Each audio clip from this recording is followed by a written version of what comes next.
Perfect.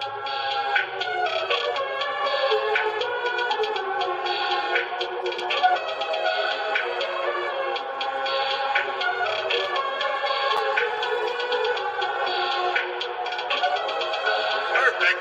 Perfect.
Perfect. Perfect.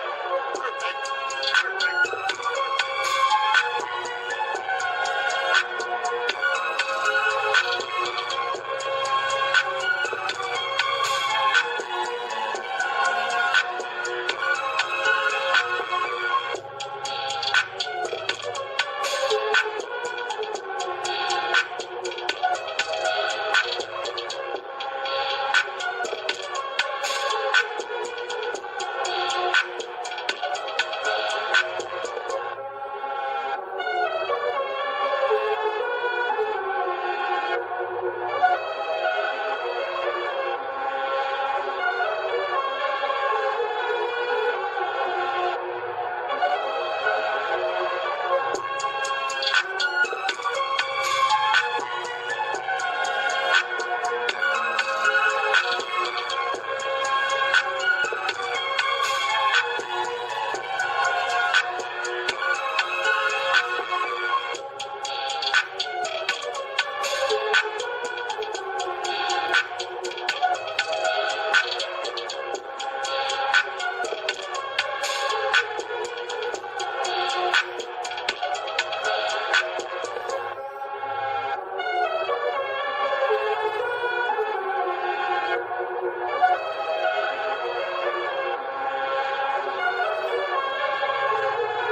Guys, what is good and what is going on, Sixer Nation?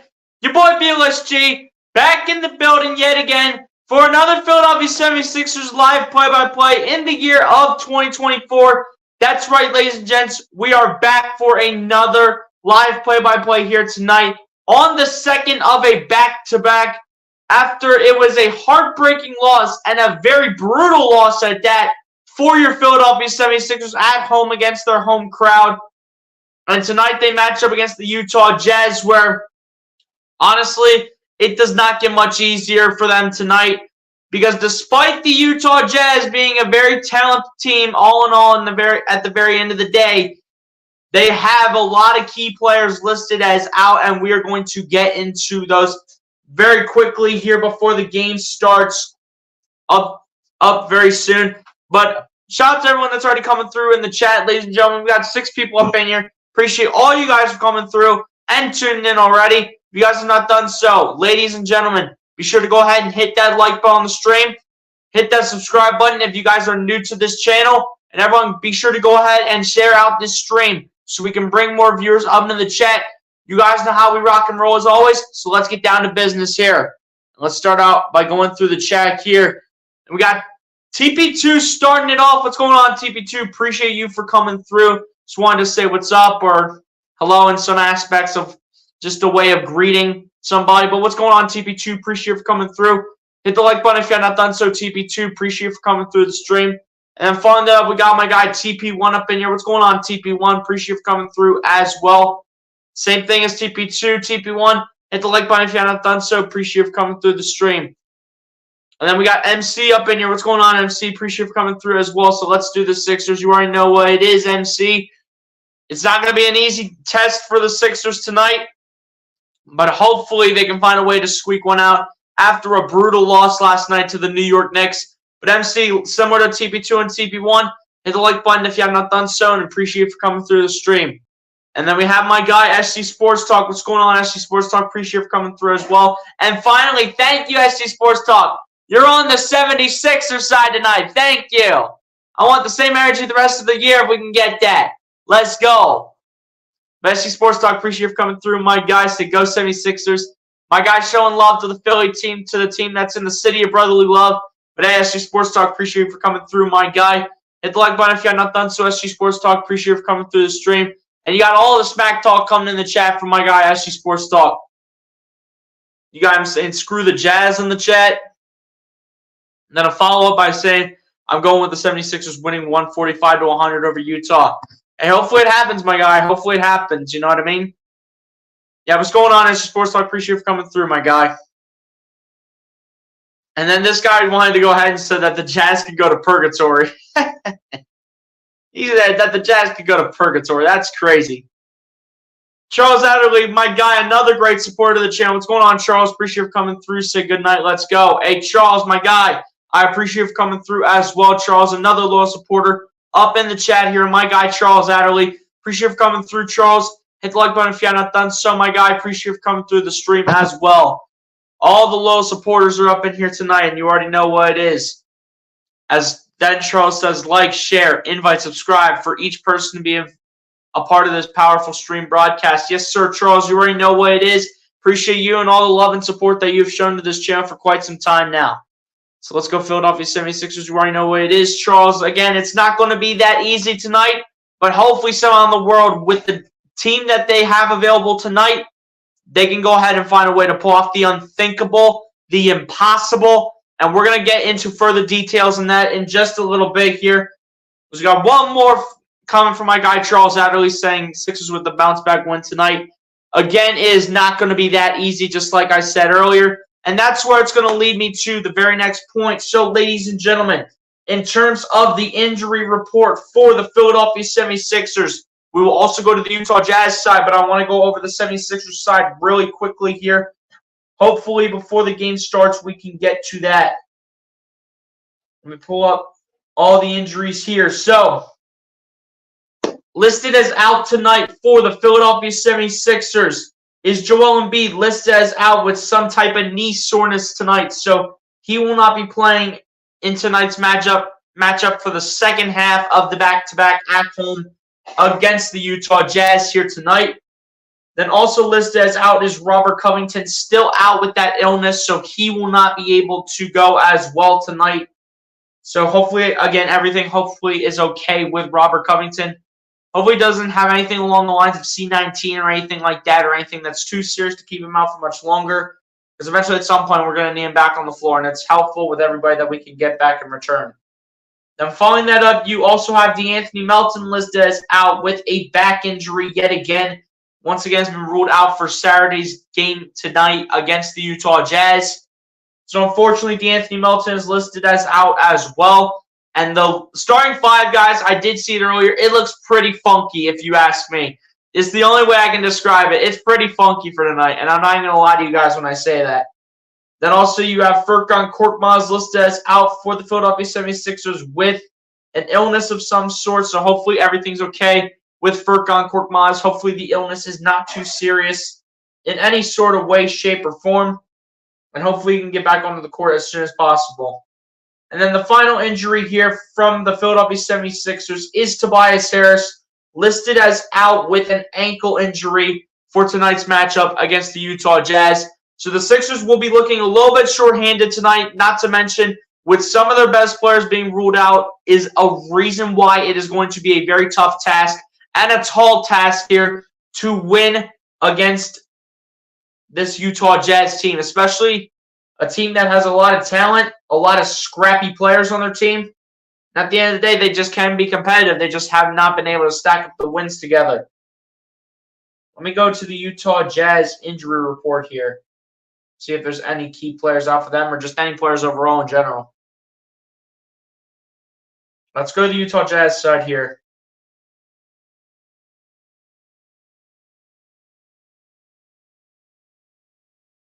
Do they even have anybody listed as out for tonight, or is everyone playing for them? So it looks like everybody is active tonight for the Utah Jazz. So the Utah Jazz will be fully loaded for tonight's matchup against the Philadelphia 76ers, while the 76ers will be down 5 players tonight. And it'll be a very tall task in order for them to get it done. So hopefully they can find a way to get the job done in this one. SC Sports Talk, I read all your comments, my guy. I'm not sure if I missed one. I don't think I missed one. I usually get all your comments, SC Sports Talk, because you always have them lined up in a row all the time.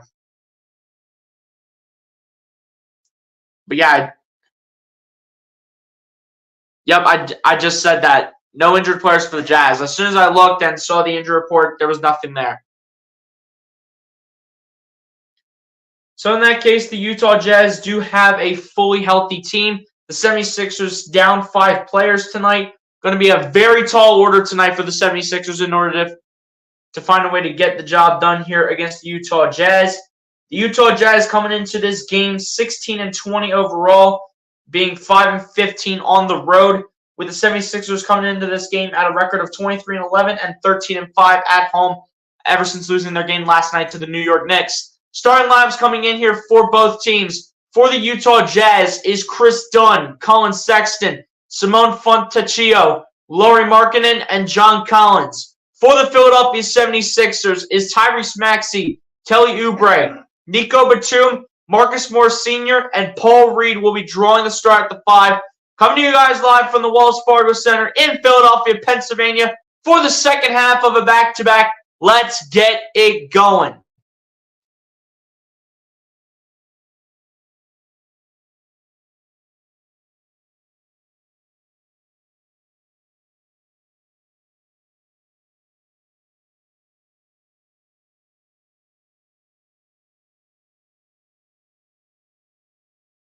Sixers going with the City Edition jerseys tonight. I got my City Edition jersey on as well. Rocking the Maxey City Edition jersey. Let's get it going, ladies and gentlemen. Let's go.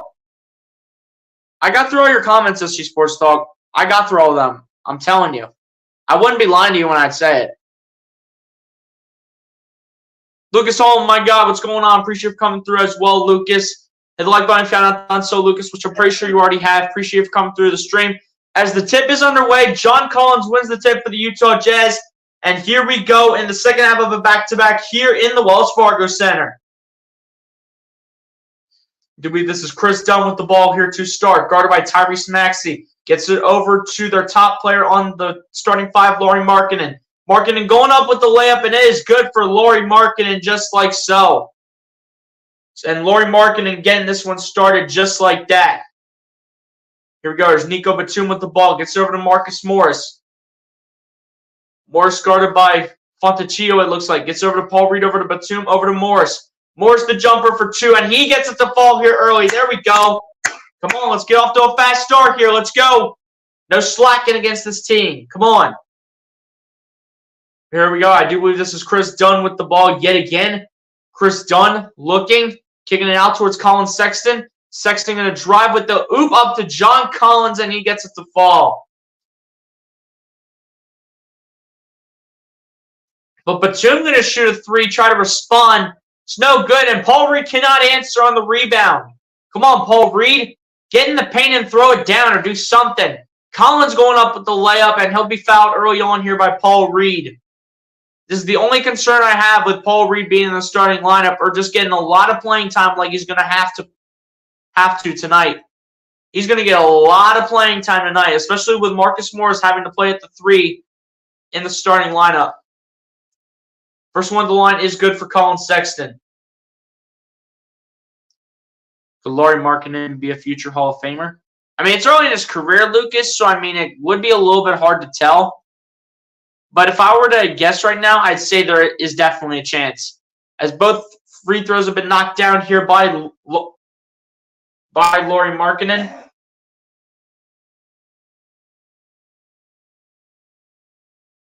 Here we go. Here's Marcus Morris with the ball. Morris gets it over to Paul Reed. Reed gets it over to Batum. Batum gets it over to Morris. Morris, the fake handoff.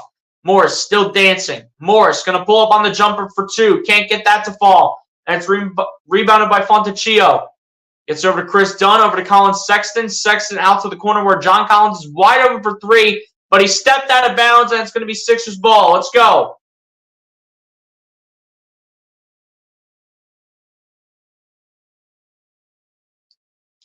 Inbound passes in here from Nico Batum, getting it into Tyrese Maxey.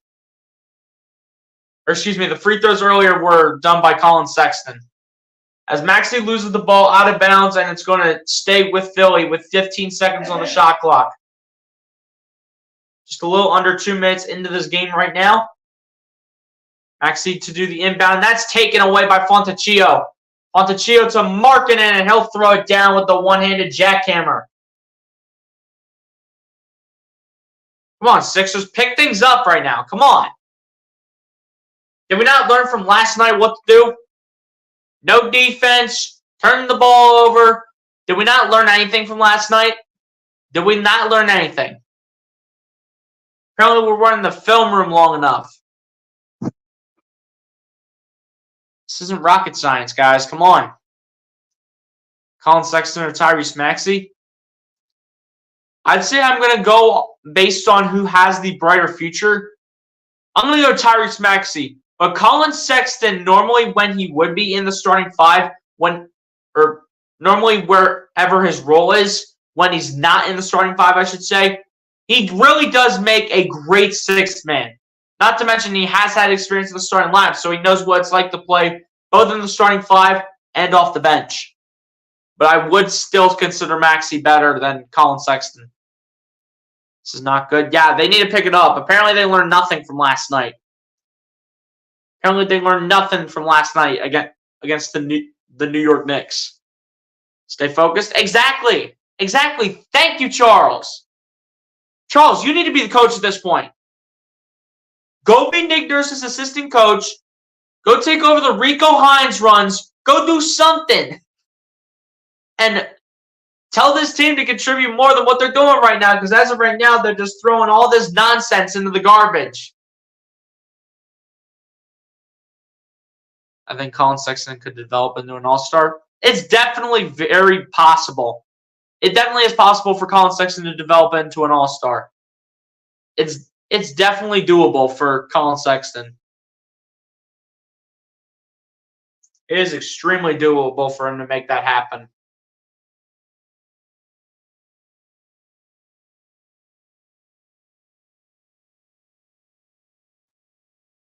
But come on, the Sixers need to be better than this. Like, where's the defense? Did we learn anything? Did we learn anything from last night, Philly? Come on. So far, we've learned absolutely nothing.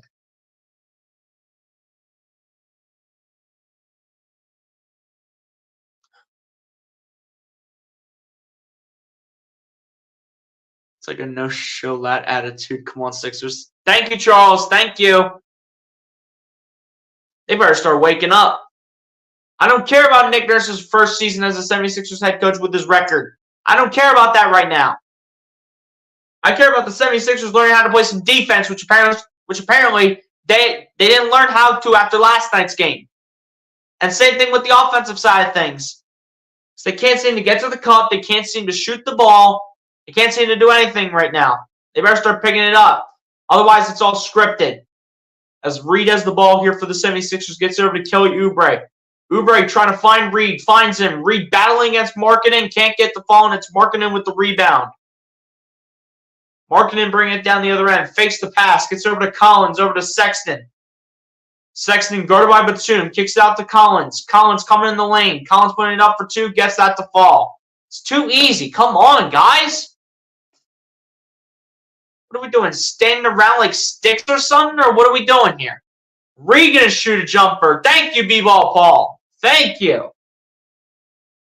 At least Paul Reed learned a little bit from last night.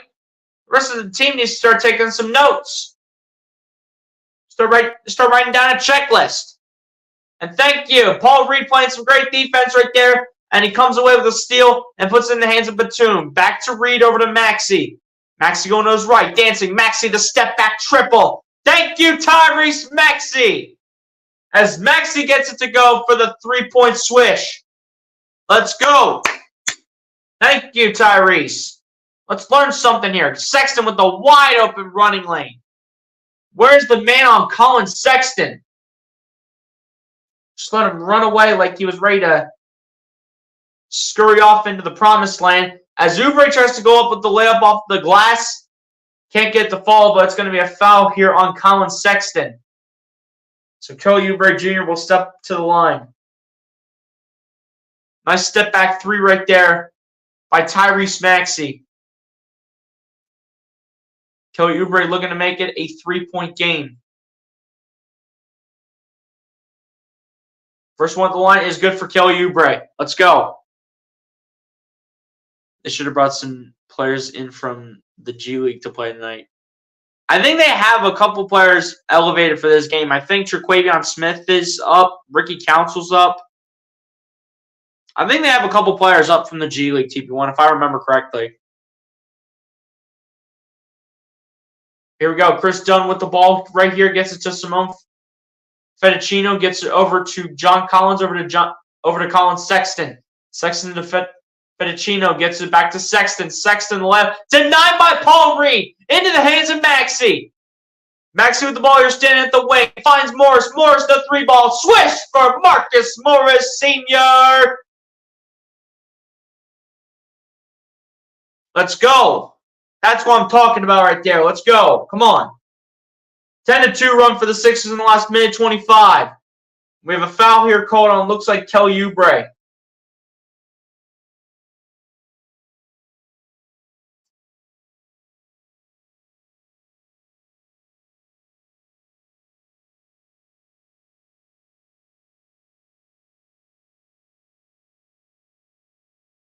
Here we go. Inbound passes in from Markkanen to Fedicino. Gets it over to John Collins.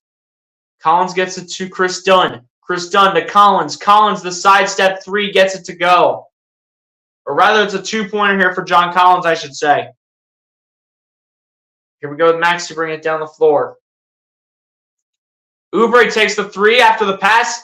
No good, but rebounded by Marcus Morris. Out to Batum in the corner for three. Can't get that to go, and it's rebounded by Chris Dunn. Now Chris Dunn will bring it down the floor to Markkanen over to Fontecchio for three. Can't get that to fall. Gets his own rebound somehow. Come on, guys. Hustle for the rebounds here. Come on. As he passes over to Markkanen, over to John Collins, back over to Fontecchio, shooting the three ball, and it's cash money.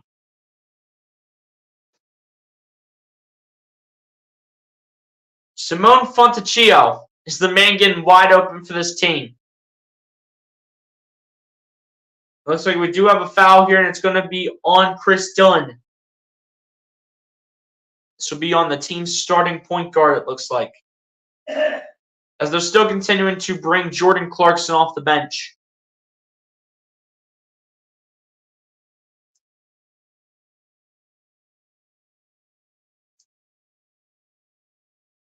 Here we go. Inbound passes in from Batum to Oubre, who gets it over to Maxey, standing at the logo. Maxey looking, gets it to Batum. Batum gets it over to Paul Reed. Reed guarded by Markkanen. Reed dancing. Reed still looking. Gets out to Oubre. Oubre, the sidestep, still looking. Finds Reed. Reed has to release it. And gets it to go somehow. B-ball Paul coming out the mud and putting up the floater for two. Let's go. Keep battling, boys. Come on. As Markkanen has the ball, guarded by Reed. Markkanen backing in, putting the layup up, and misses the layup. Here comes Kelly Oubre now. Oubre dancing in the paint, puts it up for two. Can't get the fall, and rebounded by John Collins. Here come the Utah Jazz. Sexton with the ball. Sexton backing in the paint he goes. Off of Sexton's leg, out of bounds, 76ers basketball. Let's go. There, now we'll learn how to play defense. Where was this from last night? Where was this type of defense last night, guys? Come on. Now you want to show up and play defense. Now decide, okay, we finally watched enough film. Now we're going to go out and play defense. As we have an early change here as Patrick Beverley's checking into the game early here in replacement for Kelly Oubre Jr. Kelly Oubre still coming off that injury, so I understand that he's still kind of on a minutes restriction still. Here we go. Inbound passes in from Batum to Beverley. Beverley with the pump fake here gets it over to Paul Reed. Reed guarded by Walker Kessler. And Reed tried to throw it down.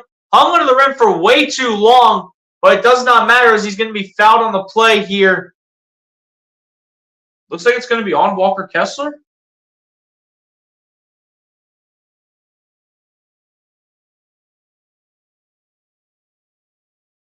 And yes, it is going to be a shooting foul here on Walker Kessler. The Rand Spear injury report. Joel Embiid listed as out with left knee swelling. D'Anthony Melton listed as out with lumbar spine soreness. And Tobias Harris listed as out with left ankle soreness. First one to the line is good for Paul Reed. You see Tobias Harrison sitting on the bench right now, dressed up in street clothes.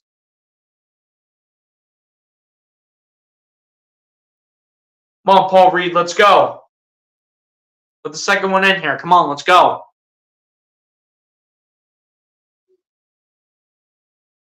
The nurse is supposed to have the right NBA medication dosage for the 76ers from Dr. Nurse. Facts, thank you. So let's go box out. You already know as Paul Reed's able to make both free throws at the line here to make it a 1-point game here with 5:40 left to go here in the first quarter. As Jordan Clarkson has the ball, we're in the double zeros. And here we go. There's Markkanen for three, and he gets it to fall easily. Easily. But here comes Patrick Beverley. Sixers looking to respond. Gets it to Maxey, over to Reed, over to Batum, to Beverley, back to Batum. Over to Mo Bamba, who's going to throw it down with two grown man hands for the jam. And it's Mo Bamba. Let's go. Going to get some run tonight with no Joel Embiid. Great pass by Nico Batum, and great job by Mo Bamba to finish the play. Let's go. Come on. Keontae George now with the ball here for the Utah Jazz. Checked in earlier for the team. As he passes over to Jordan Clarkson. Clarkson going to his left around a slight screen. Clarkson with the floater for two. Can't get it to fall. That's going to be rebounded by Markkanen. Markkanen putting it up for two. Somehow in the world gets it to fall and one. Come on, guys. Where is the rebounding help? I understand size advantage is going to be a problem, but come on. Show some respect here. Get your rebounds and take it down the other end of the floor. And get your hands up. Please.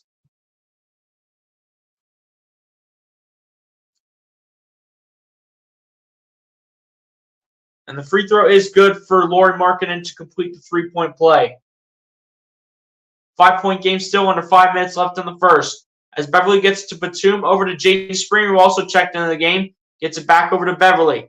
Beverly looking, going to drive. Beverly out to Springer. Springer in the corner for three. Can't get the falls. It comes up short, but Beverly gets the rebound. Beverly looking. Beverly around the screen, coming inside, kicking it out to Batum. And it'll be a kick ball here on Simone Fontecchio. And it's going to stay 76ers ball with under 4.5 minutes left to go here in the first quarter and 14 seconds on the shot clock.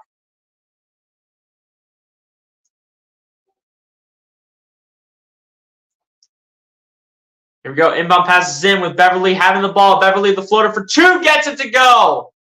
Patrick Beverly, the Pat Bev show here in the paint. Here we go. Clarkson with the ball, gets it back over to Keontae George. George guarded by Maxey. George still looking for an option. Keontae George still looking for an option. Still locked up by Maxey for dear life. Fontecchio coming through. Ball is loose, and it's picked up by Mo Bamba. Into the hands of Patrick Beverly. Down in the hands of Maxey, who shoots the three. Can't get it to go. And Fontecchio gets the rebound. Gets it over to Jordan Clarkson. Back to Fontecchio. Fontecchio gets it over to Clarkson. Clarkson still looking. Back to Fontecchio. Fontecchio around the screen. Gets it back to Clarkson. At this point, they're running pick and roll. Clarkson in the paint here. Gets it over to Kessler. And Kessler with the absolute disrespect in the Wells Fargo Center with the backwards dunk here in the WFC. Absolute disrespect on the 76ers home floor. But Springer with the ball gets it over to Beverly, over to Batum, over to Springer. Springer the three ball from the wing. Can't get it to fall. Rebounded by Springer though. Out to Beverly, who's wide open for years. And can't get that to fall. And it's rebounded by Markkanen. Come on, guys. What are we doing? Keontae George gets it over to Lauri Markkanen. Markkanen loses it, gets it back. Kicks it out to Fontecchio for three. Can't get that to fall, and it's rebounded by Jaden Springer. He gets it over to Beverly, now over to Maxey. Maxey going to drive with this one. Maxey with the layup for two. With the finger roll, can't get it to fall, but we'll head to the free throw line here to shoot two.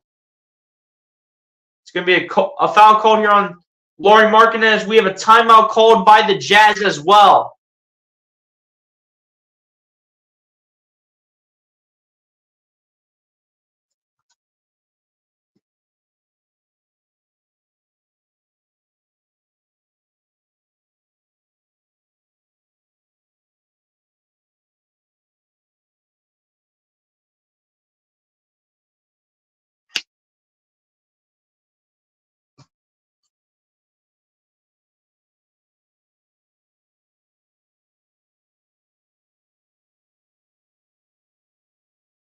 I'm not sure what this meant to say, but MC goes ahead and says we gotta make them.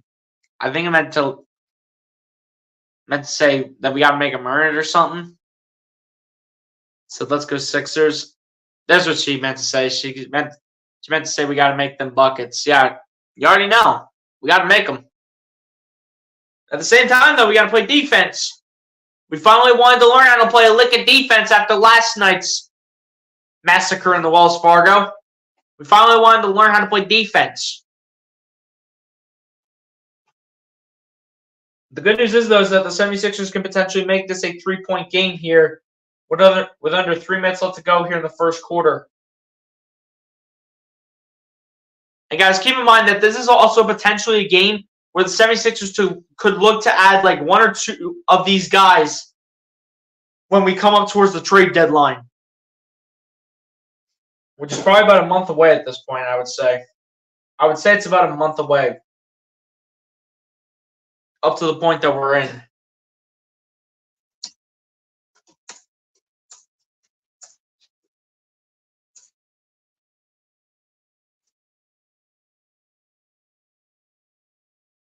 February 8th is the NBA trade deadline for this year. So just about a month away. So this could be one of the games where the 76ers go out and make a move. They can make a move with this team. They might make a move with this team. Do not be surprised if they do. Get a guy like a Lauri Markkanen in here, maybe a Jordan Clarkson for a guy off the bench. So if they do want to trade DeAnthony Melton for a little something, you never know. And they don't call it the NBA trade deadline for nothing. But Tyrese Maxey will go to the line here, shoot 2 free throws here coming up.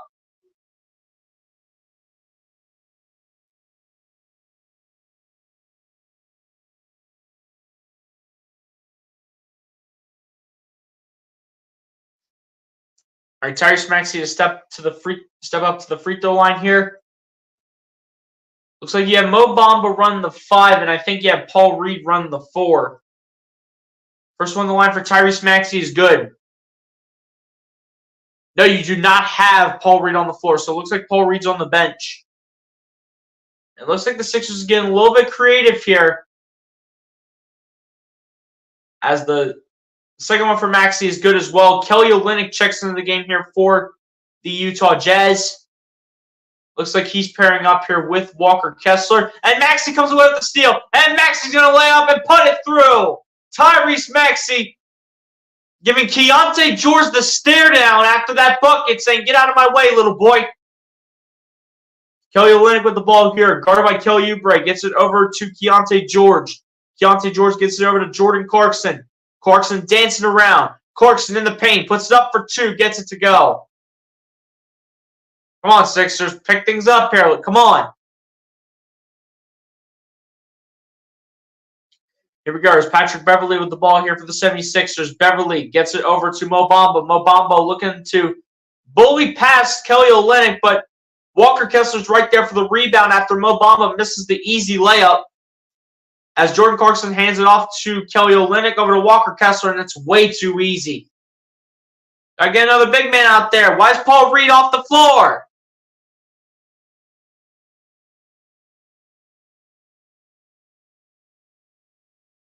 As Beverley has the ball here, gets it over to Maxey. Maxey, the high-arcing triple, can't get to fall, and it's rebounded by Keontae George. Keontae George gets it over to Jordan Clarkson, who shoots the 3, and it's airball. It's going to go out of bounds, 76ers ball. Here we go. Come on, let's go.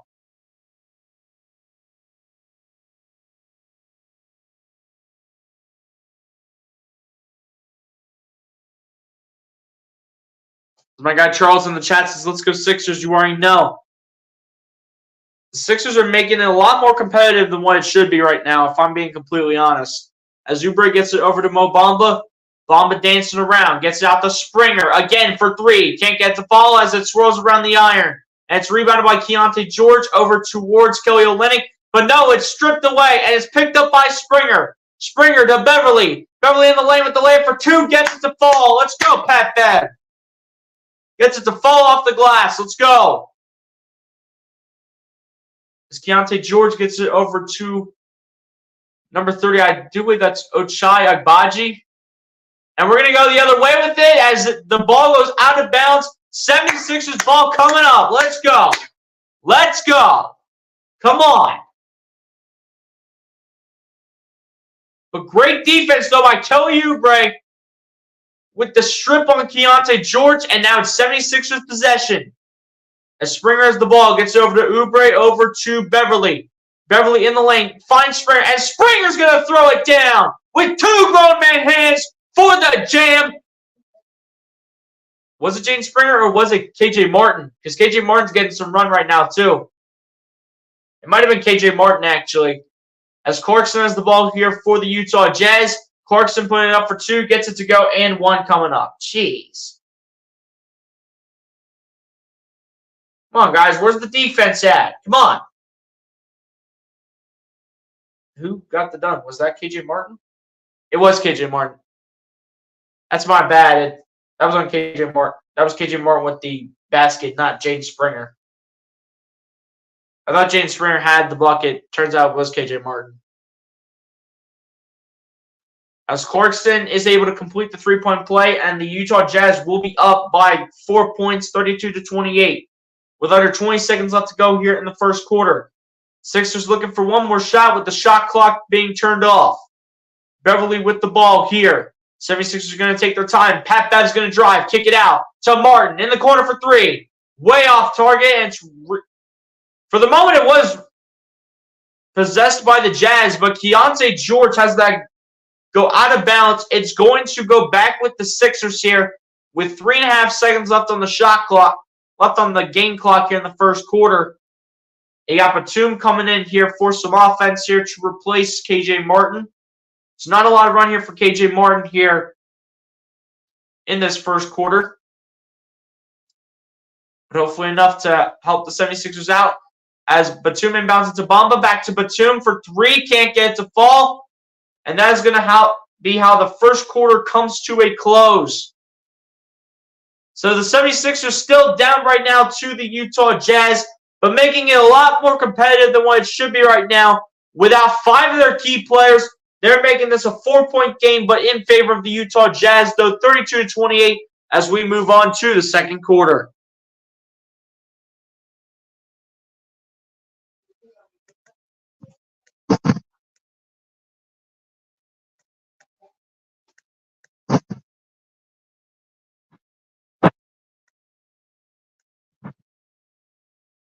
That was a solid quarter right there by the 76ers. It's just that you have to get started with your dominant defense early, and then same thing going towards your offense. You got to get everything started early. You can't start it later in the game.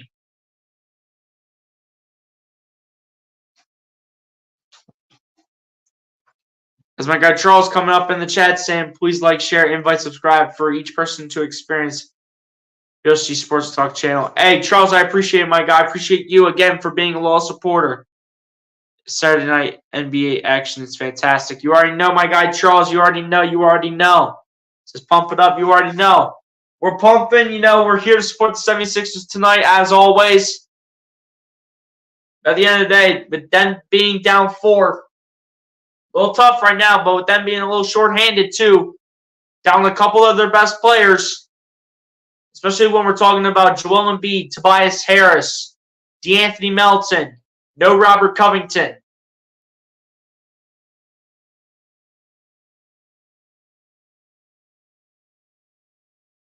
Now they're missing a good amount of key players tonight.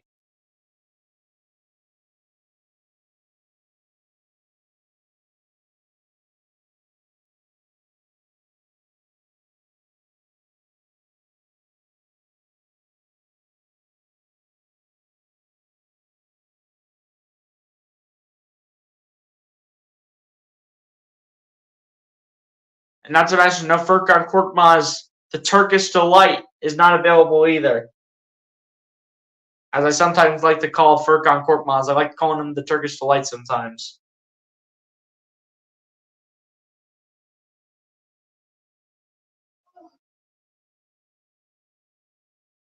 It's time for the Sixers to start the second quarter great and end it great. Let's go. So go Philly from SG Sports Talk. You already know, my guy. You already know what it is. Second quarter is underway here with the inbound pass from Nico Batum to Patrick Beverly, and the second quarter is underway. A lot of pick and roll action here. Getting it over to Mo Bamba, out to Kelly Oubre Jr. in the corner for 3. Can't get that to fall, but it's rebounded by KJ Martin. Trust split up for 2. Kelly Oubre is able to put it back for 2, and he gets it to go. A big-time effort with 3 76ers players underneath the basket, but it's Kelly Oubre Jr. picking up the points. Here we go. It's Keontae George with the ball. Gets over to Jordan Clarkson. Clarkson putting it up for 2, and will be fouled on the play here by Kelly Oubre.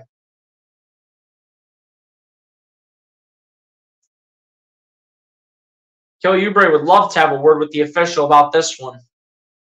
So first KJ Martin missed that layup. Then Oubre ends up tipping it back with him, KJ Martin, and Mo Bamba all under the rim.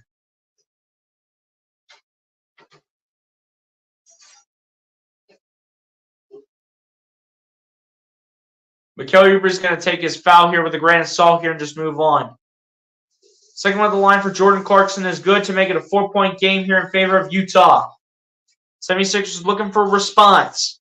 Beverly gets it to Oubre. Oubre, the layup for two off the glass, and it goes through the rim. And a timeout called here on Utah. And just like that, only 40 seconds in, and the 76ers are keeping up here with the Utah Jazz.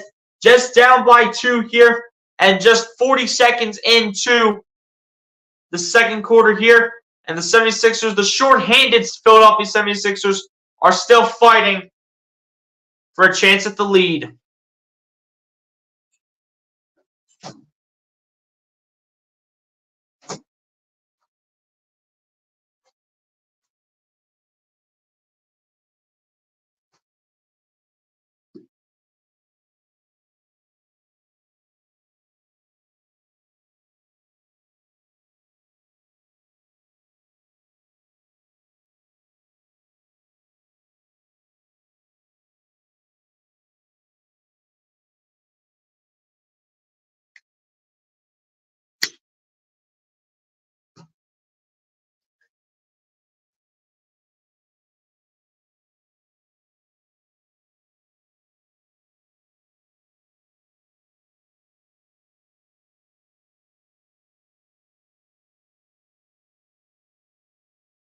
And guys, just so you know, later on tonight, at some point after I'm done with this stream, I'm going to go ahead and release my Philadelphia Eagles versus New York Giants Week 18 minigame preview after this stream is over, plus a couple other pieces of content that happened earlier today or yesterday that I never had a chance to go ahead and put out. So if you guys want to stay alert, go ahead and check all those pieces of content out once this live stream is done. But try to get them up as fast as I can before tomorrow. Because tomorrow's the final regular season game day for the Philadelphia Eagles. You know, I want to get that final regular season preview out before the regular season finale against the New York Giants.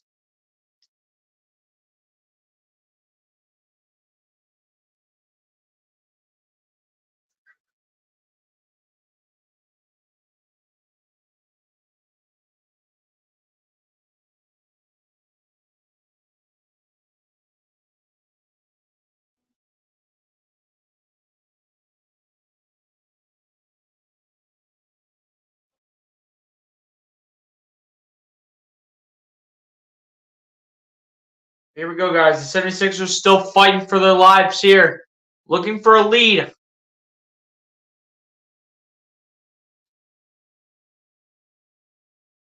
Have the Sixers even taken a lead in this game? That is a no. So the 76ers do not have a lead yet in this game. Here we go. Chris Dunn with the ball. Gets it over to, I do believe that's Agbaji.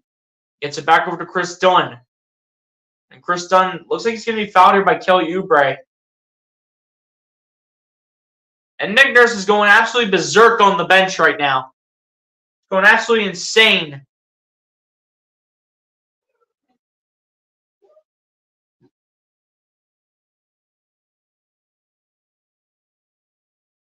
We have a technical foul here for a defensive 3-second violation here on Mo Bamba.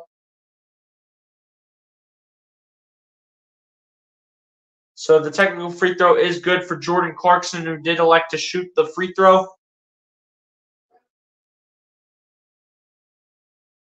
Now the inbound pass will be in as Clarkson inbounds it to Kelly Olynyk, and it's stripped away, and it's ripped away by Nico Batum into the hands of Oubre. Oubre gets it over to Beverly. Beverly looking. Beverly still looking. Going to his left. Finds Batum. Batum guarded by Olynyk. Gets it over to Mo Bamba. Bamba going to drive. Backing in. Bamba to KJ Martin, who goes up and is fouled. KJ Martin will be fouled on this play here by Kelly Olynyk. And KJ Martin will step to the line for 2. KJ Martin stepping up to the charity stripe. Let's go.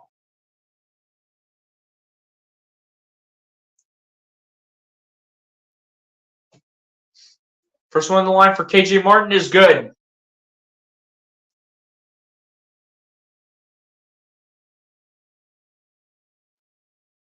Nico Batum goes off to the bench.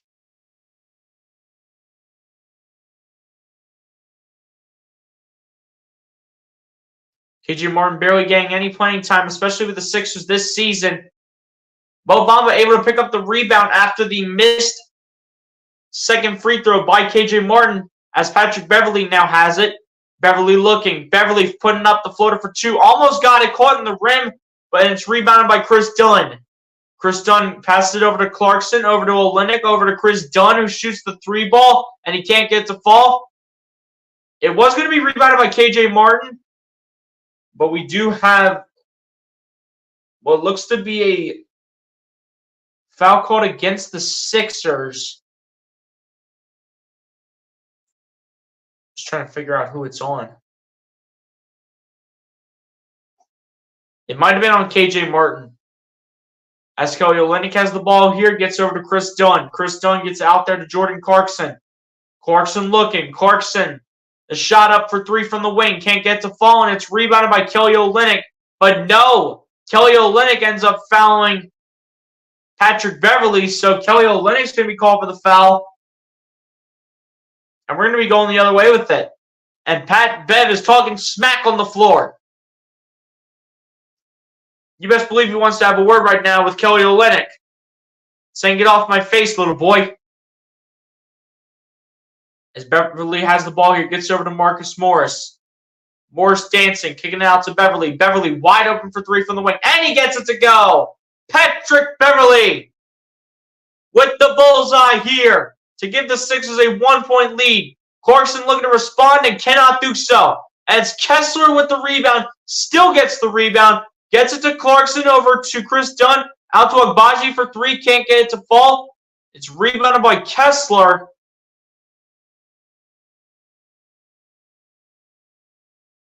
It looks like it's going to be a loose ball foul here called on Mo Bamba. Nice three, though, right there by Patrick Beverley to give the 76ers their first lead of the game.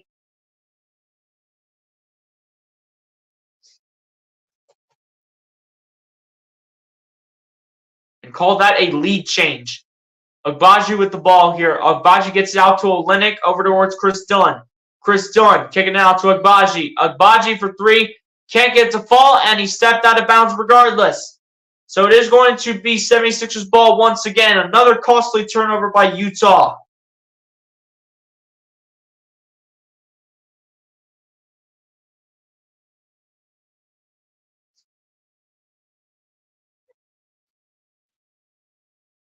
Nine turnovers for Utah in the first half. Sixers only with one, surprisingly. As KJ Martin has the ball here, gets over to Patrick Beverley. Beverley begging for everyone to jump up. Beverley gets it to Bamba. Bamba in the lane, puts it up for two, can't get it to fall. And it's rebounded here by Agbaji. It'll pass it over to Jordan Clarkson.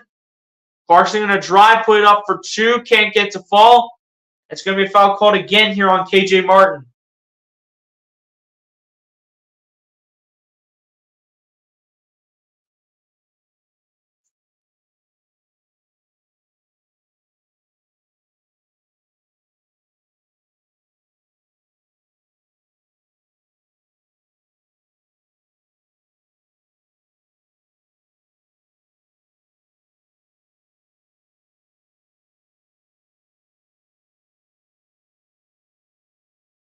As you're going to have Paul Reed sub back into the game here to replace Mo Bamba.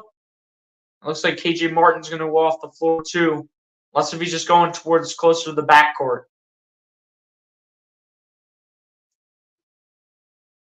But yeah, Marcus Morris, Paul Reed, and Kelly Oubre around the rim. KJ Martin officially does go off towards the bench. And you have a starting five of Maxey, Beverley. You have starting five of Maxey, Beverley, Morris, Oubre, and Paul Reed. As Oubre takes the ball, puts it up for two. Can't get that to fall, but it's heading to the charity stripe. Let's go. Let's go.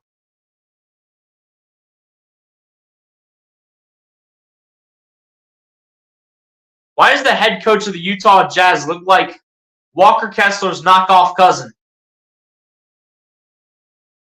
He looks so similar to Walker Kessler for some weird reason. The Utah Jazz head coach and Walker Kessler look almost exactly alike. At least that's the way I look at it. KJ Martin going off the floor, by the way, with 3 personal fouls here. So he will be serving some time off the bench for a while. Oubre getting his own rebound off after the second missed free throw. As the Sixers were looking for a lead change, Kelly Oubre still wanted to have a word with the official, saying that was clean off the rim.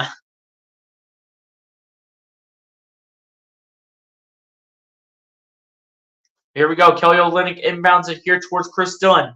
Chris Dunn gets it back to Olynyk. Olynyk guarded by Maxey. Olynyk, and that's stolen away by Oubre. Here come the Sixers. Maxey the drive. The layup for 2, can't get it to fall. It's hit out of bounds.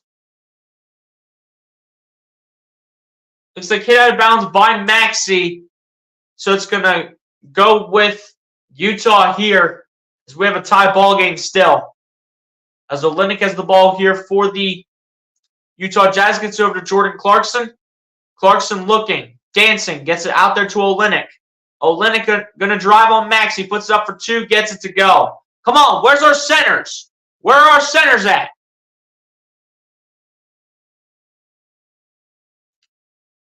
Why do we have the smaller guys out here guarding Kelly Olynyk? That's just not going to work. Beverly trying to get it to go, can't get it to do so. But Marcus Morris gets the rebound, gets over to Reed, putting it up for 2, can't get it to fall. But he will be fouled and will head to the charity stripe. Looks like we do have a foul here called on Walker Kessler. And indeed we do. Realistically, he was the only one to touch Paul Reed.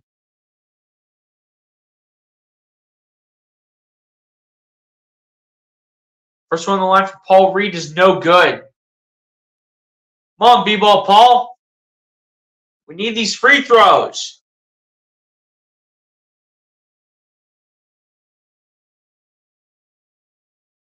And just like that, Lauri Markkanen will check right back into the game here for the Utah Jazz.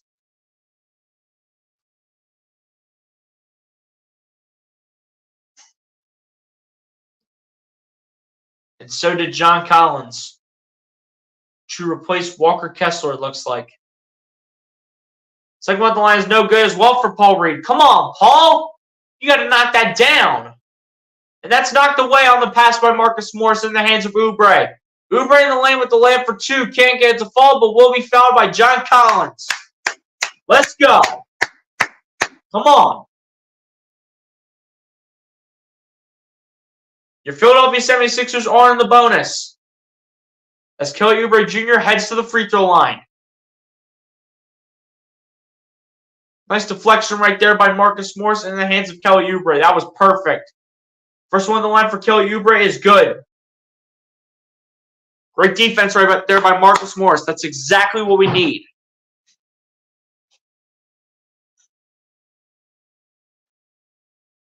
Second one on the line for Kelly Oubre also falls into the rim.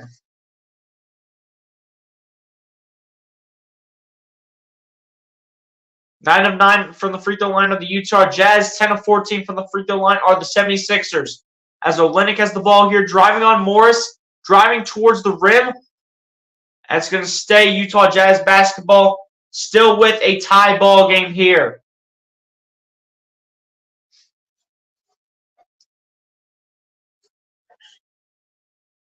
And Chris Dunn inbounds it here to John Collins. Gets it over to Jordan Clarkson, over to Lauri Markkanen. And Markkanen's going to throw it down with 2 grown man hands for the jam again.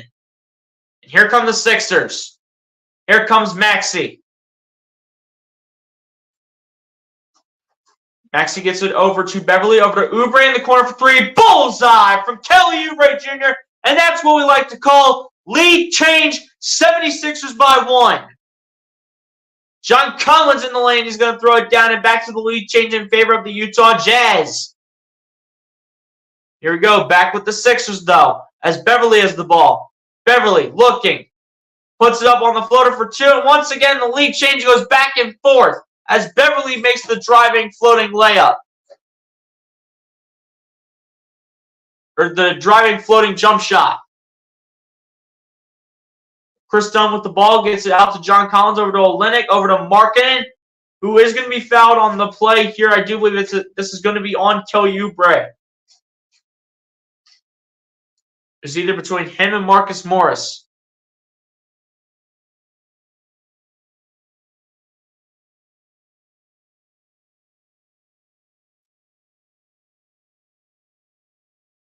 Twelve points for Lauri Markkanen so far in this first half.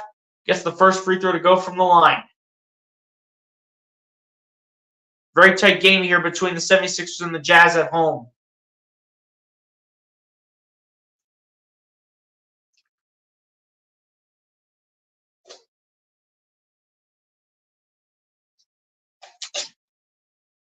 Second one of the line for Lauri Markkanen is good. This is why I want to get a guy like a Lauri Markkanen in here. He's going to give you consistent numbers that are just really good, especially at his respective position. As Oubre lays it up for two, can't get it to fall. It's going to be...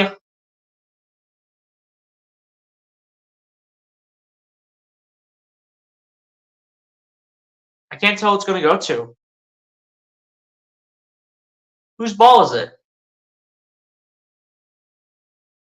Looks like it's going to be Utah basketball here.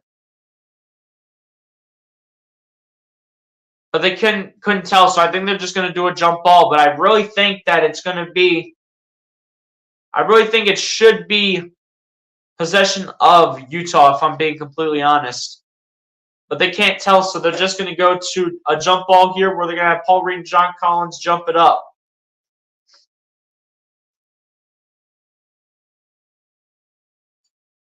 And it's going to be one here by John Collins, but right into the hands of Nico Batum, who gets over to Paul Reed. Reed going to drive on Collins. Paul Reed saying, "Get out of my way, little boy." And B-ball Paul's coming out of the mud all day, every day of the week, and puts in the floater for two. Lead change again for the 76ers. Chris Dunn gets it over to Colin Sexton. Back to Chris Dunn.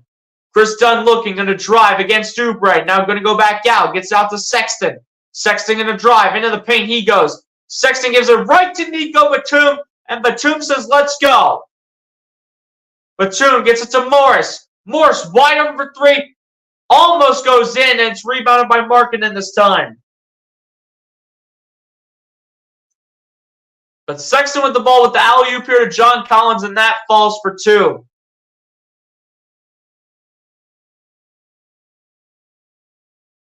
Here we go. There's Maxey with the ball. Maxey going to drive. Regains possession after losing the ball and gets it to go off the glass.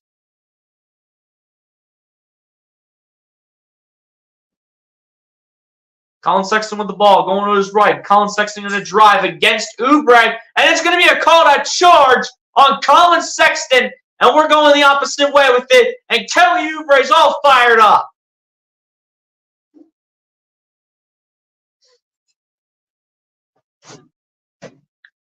Got to make those foul shots their free points. Exactly.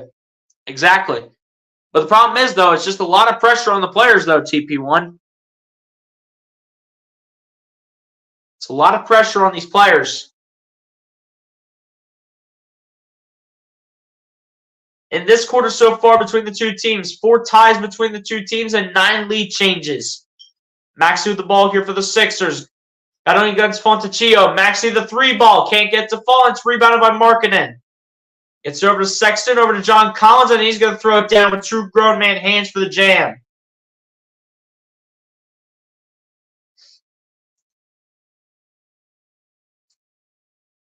Here we go. There's Maxey with the ball here for the 76ers. Maxey looking. Maxey squeezing between defenders. Maxey puts it up for 2. Can't get to fall, and it's rebounded here by Chris Dunn. Gets it over to Lauri Markkanen. Markkanen out to Sexton, who pump fakes. He's open for 3 now. Can't get to fall. And it's rebounded by Jaden Springer off the tip pass from Nico Batum. And Jaden Springer gets it to B-ball Paul, who comes through and throws it down. Once again, you got B-ball Paul coming out the mud. Let's go. Sexton with the ball here for the Utah Jazz, I should say. Gets it over to Fontecchio. Fontecchio gets it over towards John Collins, and we're going to go the other way as the 76ers will gain possession.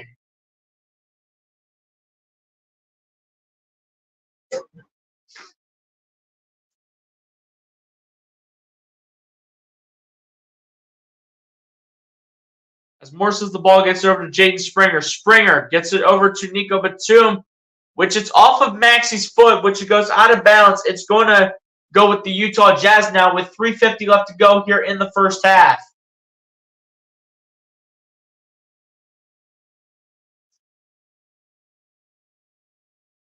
Utah looking for another lead change, the 10th lead change of the second quarter, if not that the entire first half.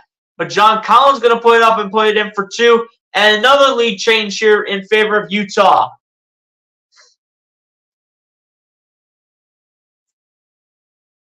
Here we go. There's Nico Batum with the ball. Batum going to drive. Batum loses it, and it's picked up by Fontecchio. Fontecchio gets it over to Clarkson, who puts it up and puts it in. And a timeout immediately called by Nick Nurse. He's not liking what he's seeing with all these lead changes to make him do the spin cycle over and over. More like the lead change cycle at this point.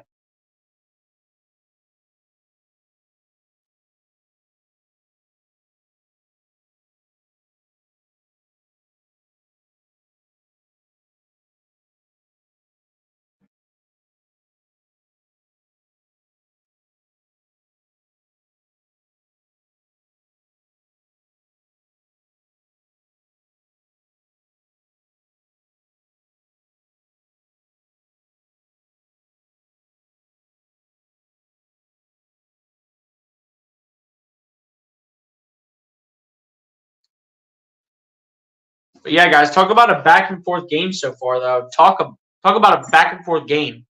I'll tell you that much.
But yeah, guys, it looks like we're going to have multiple changes coming from the 76ers in terms of them changing their 5 players on the floor.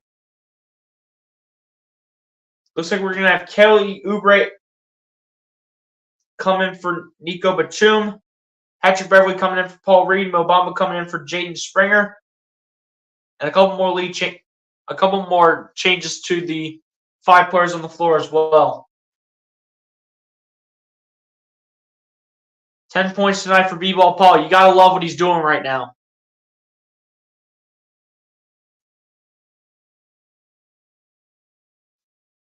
So you do have a starting 5 of Tyrese Maxey, Patrick Beverley, KJ Martin, Kelly Oubre, and Mo Bamba.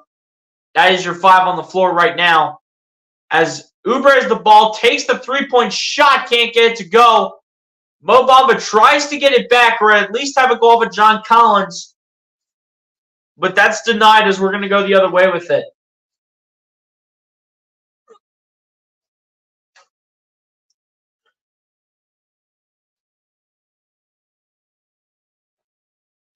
Sexton with the ball here for the Jazz. Gets over to Lauri Markkanen. Shoots the top of the key 3. Can't get it to fall, and it's rebounded by Oubre.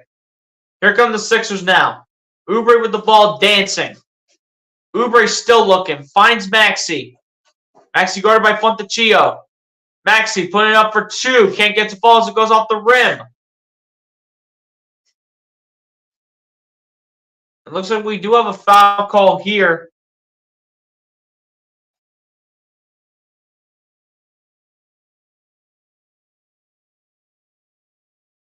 Looks like we have a loose ball foul here against Mo Bamba. As you see him on the screen walking to the other end of the floor. Got to be better than that. And come on, guys. Show some maturity here. Come on.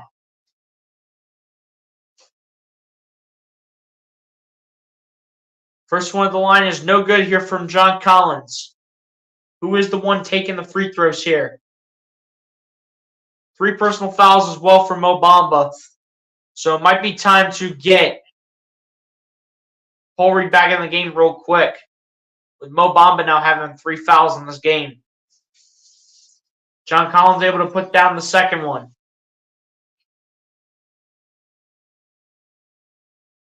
John Collins with 15 points, 2 rebounds, 1 of 2 from the free throw line.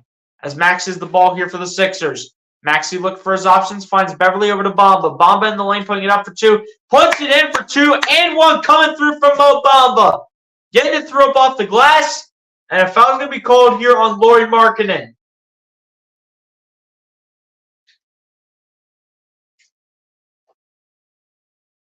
What a job right there by Mo Bamba to get in the paint, get off the glass, and get the N1 call coming from Lauri Markkanen. But he misses the free throw, though. But Patrick Beverly gets the rebound. Out to Maxey, who comes through. Gets over to KJ Martin, who throws it down with 2 grown man hands for the jam.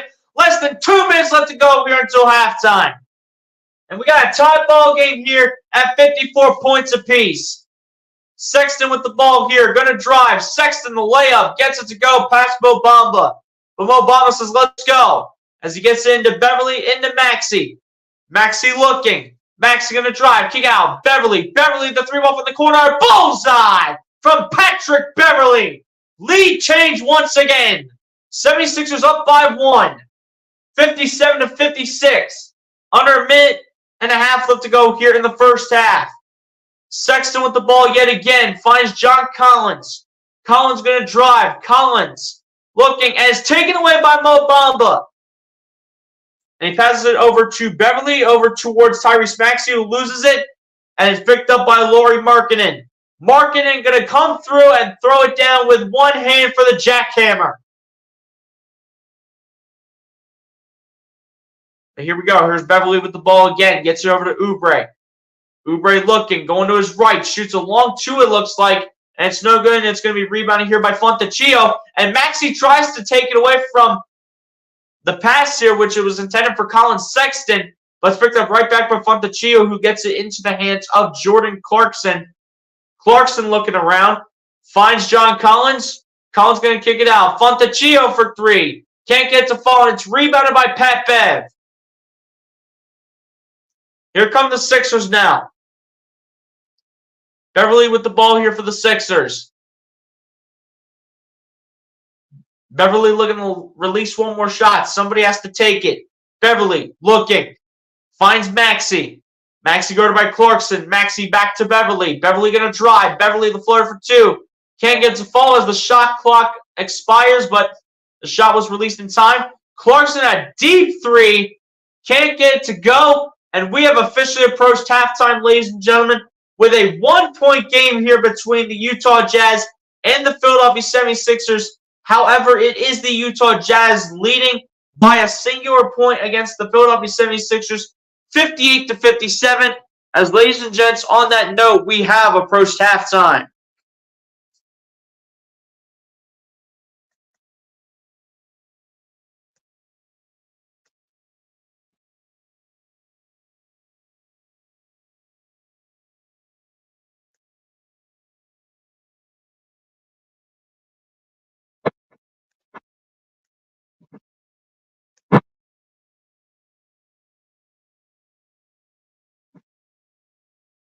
So there you go, guys. There is your halftime score right there. Just like so. 58-57. Utah leads it at halftime. And ladies and gents, on that note, we're going to go ahead and go over the first half stats here, and then we're going to go ahead and take the halftime break here like we always do every game. Starting it off on the Utah Jazz side here, Lauri Markkanen leads the way here for the Utah Jazz with 16 points and 7 rebounds. Then you have John Collins following it up in the starting 5 with 15 points, 2 rebounds, and assists, as well as a block. Then following it up off the bench, you have Jordan Clarkson finishing the first half with 10 points, 4 assists, and a steal. Then back to the starting 5 where you have Colin Sexton finishing the first half with 8 points and 5 assists. Then back off the bench here, you have Walker Kessler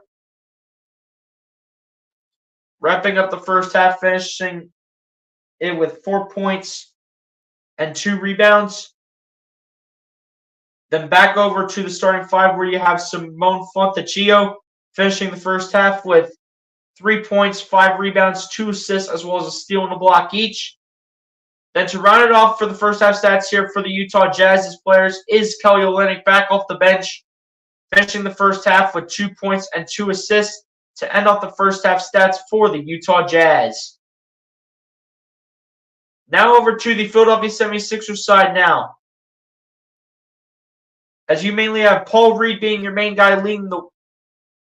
Actually, excuse me, I should say, off the bench actually rather, you have Patrick Beverley leading the team right now in scoring here overall for the Philadelphia 76ers with 12 points, 3 rebounds, and 4 assists.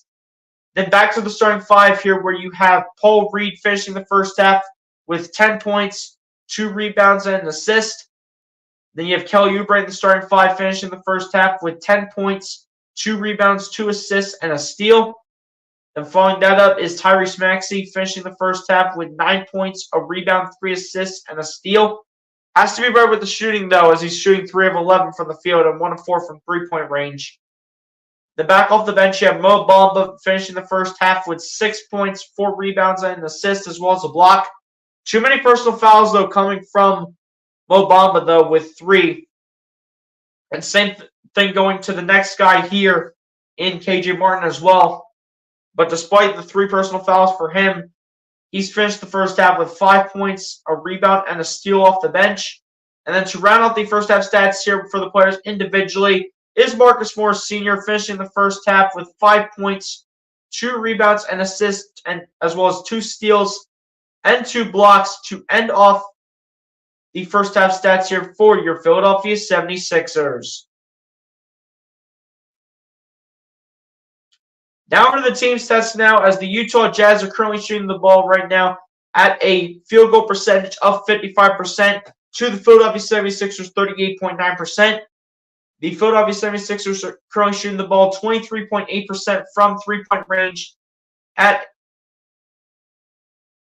a shooting at an amount of shots made and attempted of 5 and 21, while the Utah Jazz are shooting the ball 2 of 12, shooting 16.7%. In terms of the free throw shooting, the Utah Jazz are currently leading the 76ers in that category, though, shooting the ball 12 of 13 from the charity stripe at a percentage of 92.3 to the Philadelphia 76ers, 66.7% shooting the ball 10 of 15 as a team. In terms of rebounds, goes in favor of the Utah Jazz, 22-19. However, offensive rebounds go in favor of the 76ers here, leading the Utah Jazz in that category 11-4. In terms of assists, goes in the 76ers' favor, leading the Utah Jazz in assists right now 17-15. In terms of steals, goes in the 76ers' favor over the Utah Jazz 7-3. In terms of blocks, also goes in the 76ers' favor 5-2. In terms of total turnovers, also goes in the 76ers' favor 13-4. In terms of points in the paint, goes in the Utah Jazz's favor up to this point at the end of the first half, 38-28, and a total of 21 personal fouls called at the end of the first half, 11 called on the Utah Jazz, and the other 10 called on the Philadelphia 76ers. And ladies and gents, on that note, that is how the first half stats are going to go ahead and come to a close here, with the 76ers down by a singular point here to the Utah Jazz by a score of 58-57. As that's going to go ahead and take us to the halftime break, ladies and gentlemen. Y'all should pretty much know how this works at this point, ladies and gents, because I did not see any new people up in here. Be sure to go ahead and go get a snack, go get a drink, go to the bathroom, do whatever you guys need to do in order to get ready for the second half of this game between the Philadelphia 76ers and the Utah Jazz here in Philadelphia for the second half of a back-to-back. And ladies and gents, on that note, I will see y'all back here for the second half.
Alright guys, I am back here ready to go for the second half.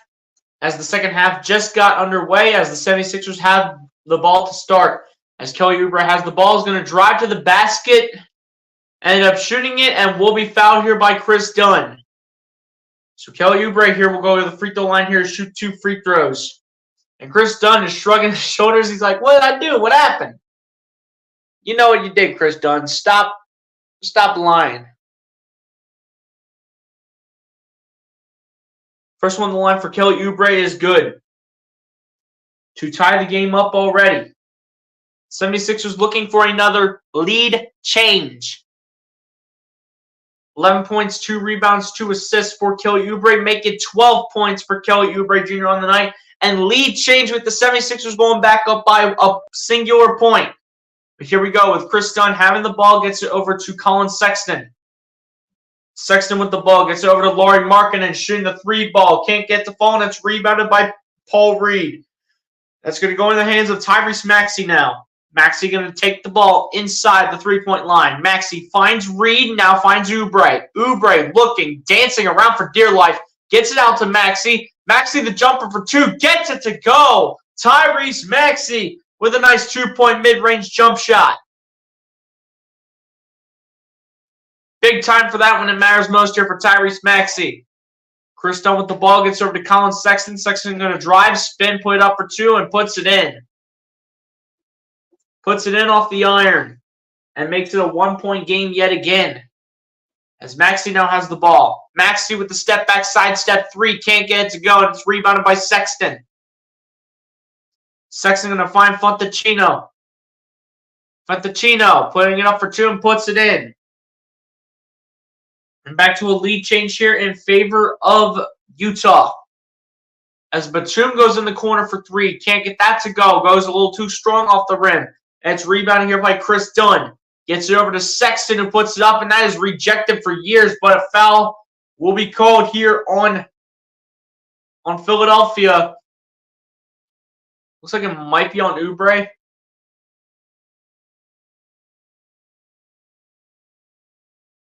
Actually, no, it's going to be on Marcus Morris. So Marcus Morris will be called for the foul here, sending Sexton to the line. First one on the line for Colin Sexton, misses. Goes off the front rim, off the back of the rim, and misses. Will the 76ers fans get their Chick-fil-A chicken nuggets? Bobby Jackson, one of the assistant coaches for the 76ers, played 12 years in the NBA. Can Colin Sexton give the 76ers fans what they want? The answer is a no. He cancels everything out. And keeps that hand up for years to let him know, I'm a shooter. Shooter, shoot. As Marcus Morris has the ball, gets it over to Nico Batum. Batum going to his right, now his left. Gets it over to Maxey. Maxey guarded by Chris Dunn, now guarded by Markkanen. Maxey going to drive, come inside, spin. Back to the outside, finds Oubre at the wing for 3, comes up short. And it's rebounded by Sexton. Gets it over to John Collins, who's going to throw it down for 2 and gets it to fall. A 65-61 lead now in favor of Utah. As Oubre has the ball, gets over to Maxey. Maxey with it, gets it over to Paul Reed. Reed working against Markkanen. Reed with the jumper for 2, can't get it to fall. Rebounded by Fontecchino. Fontecchino gets it over to Sexton, over towards Chris Dunn, back to Sexton for 3, can't get it to fall, and it's rebounded by Marcus Morris. Here come the Sixers now. As Maxey comes through with the reverse layup, and he gets it to go off the glass. Tyrese Maxey with the huge layup to make it a 2-point game here to start the second half.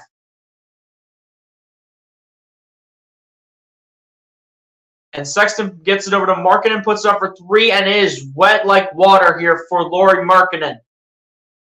76ers looking for a response as they are down by 5 with under 9 minutes left to go here in the third. Maxey looking, guarded by Chris Dunn. Maxey still looking. Maxey still looking. Finds Paul Reed. Reed the shot up for 2. Gets it to go. B-ball Paul coming out the mud in the shooting motion, putting up the jump shot. Sexton with the ball, kicking it out to Fontecchino. Fontecchino coming through with the finger roll layup, and it's money for Simone Fontecchino.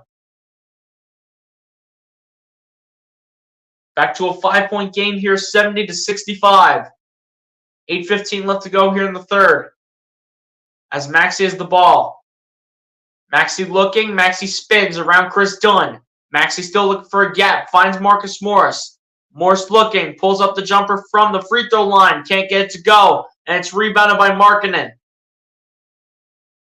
Markkanen looking for his options here. Finds Colin Sexton.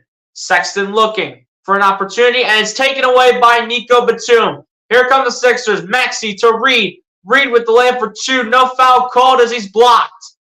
Now it's in the hands of Sexton yet again. Sexton looking.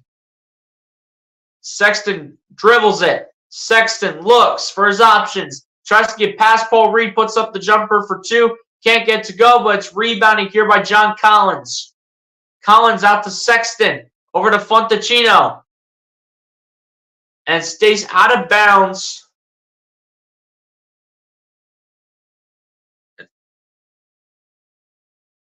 As it is actually going to be a turnover here by Colin Sexton, who was not able to get back in play. The officials originally said that it was going to stay Utah Jazz ball for absolutely no reason, but it's realistically 76ers ball. And the 76ers do call a timeout here with Nick Nurse. And when we get back from the commercial break, the 76ers will have possession of the basketball. Asia Roberson, what's going on, Asia? Appreciate you coming through. Hit the like button if you have not done so, Asia Roberson. Appreciate you coming through the stream. One of the most loyal Giants fans I know right there, Asia Roberson. Appreciate you, Asia. Bruce Harper, my God, what's going on, Bruce? Appreciate you for coming through. Hit the like button if you have not done so, Bruce. Appreciate you for coming through the stream as well. Also said that I'm sure we will beat the Giants tomorrow. I hope we do too, but the way we played the Cardinals last week, Bruce Harper, is it going to change? I'm not sure if it's going to. You're going to find out on my preview whenever it's released on what my score prediction is going to be. I'm going to release it tonight after the game, Bruce Harper. After the game, at some point after the Sixers game is over, I'll have my preview released as well as two other pieces of news that came out earlier today and since yesterday at least. How you feeling about the game? If you're talking about the Eagles game, it's a little nerve-wracking based on how they played against the Cardinals last week, because that was a game that the Eagles should have had their get back on track game. They should have had that be the game where they could have got back on track, could have figured out what to do. That should have been their game right there to get back on track. But now that they were not able to get back on track against the Cardinals, and now they have to go on the road to play the Giants, in which they will match up against Tyrod Taylor, most likely, in which Tyrod Taylor almost led the New York Giants to a victory after Tommy DeVito ended up going down with an injury. After Tommy DeVito ended up going down with an injury, apparently, was not benched. He was injured, apparently, at halftime. And when Tyrod Taylor came in, he almost brought that team all the way back and almost had them beat the Philadelphia Eagles. So what can Tyrod Taylor do in a full start? That's what's going to be figured out tomorrow afternoon when the Philadelphia Eagles come to East Rutherford and MetLife to play the New York Giants. Sorry about your Sixers yesterday. It's all right, Asia. I figured it was going to be a tight game, but I wanted it to be a bit more respectable than what it was last night. But, you know, the Knicks have a very bright team. They're a very scrappy team. And no matter what their record is, they're always going to play the 76ers tough, no matter who they have on their roster. Didn't Oubre used to play for Utah? I'll answer that for you in a little bit, Asia, as the game's back on and Batum gets it over to Maxey, over to Mo Bamba, shooting a three. No good. It's rebounded by Lauri Markkanen. Why do we have nobody under the rim, guys? Come on. Or we got 3 Utah Jazz players under the rim and nobody for the Sixers. As Chris Dunn has the ball here for the Jazz, gets it over to Colin Sexton. Sexton going to kick it out. Markkanen for 3 here. Can't get that to fall, and it's rebounded by Mo Bamba.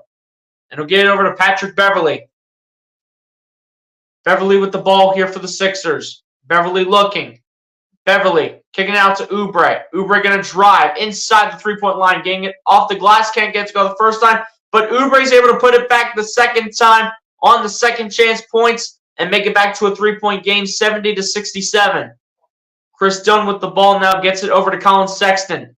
Sexton with the ball guarded by Oubre.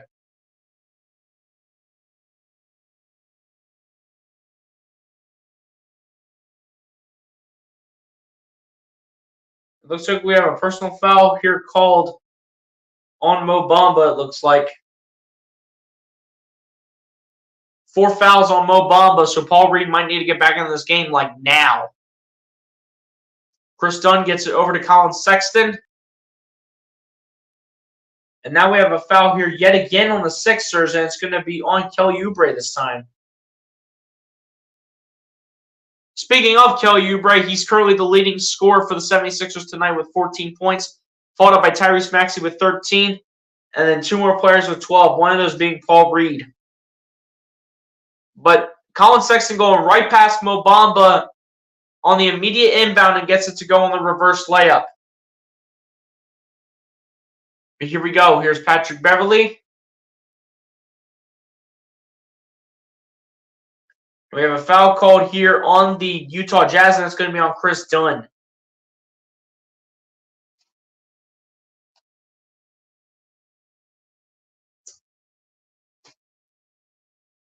But the inbound pass is in here as Beverley has the ball.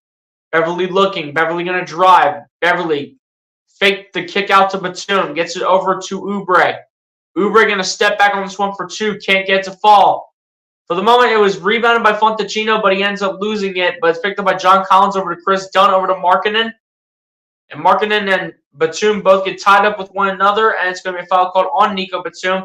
And it's going to stay Utah Jazz basketball with 17 seconds on the shot clock and 5:40 left to go here in the third quarter.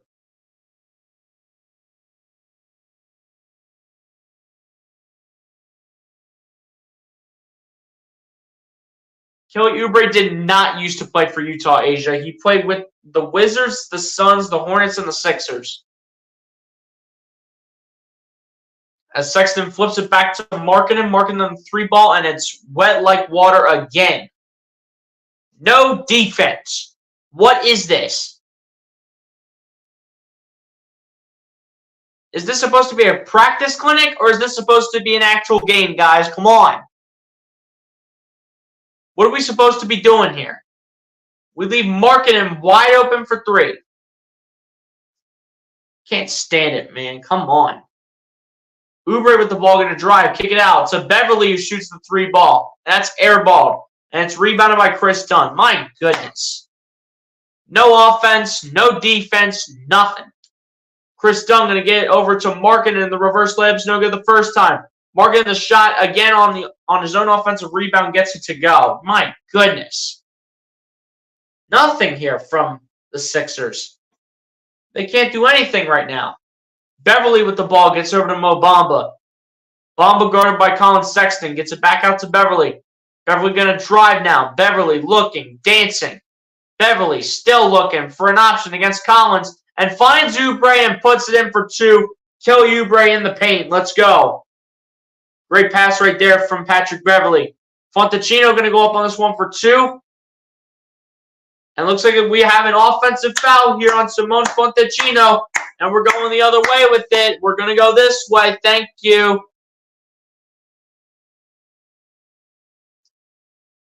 That's going to be a timeout called here on Utah.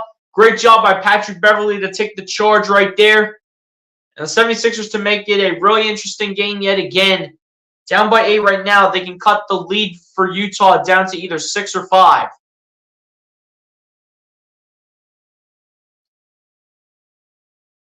Ryan Rowe, my God, what's going on, Ryan? Appreciate you for coming through. So what's wrong with Tyrese Maxey? I mean, nothing's really wrong with Tyrese Maxey overall in terms of him, like, physically, in terms of, like, injuries or anything like that. But overall, for Tyrese Maxey's sake, he's just not shooting the ball well. 5 of 14 from the field, 1 of 5 from 3, 2 of 2 from the free throw line. Realistically,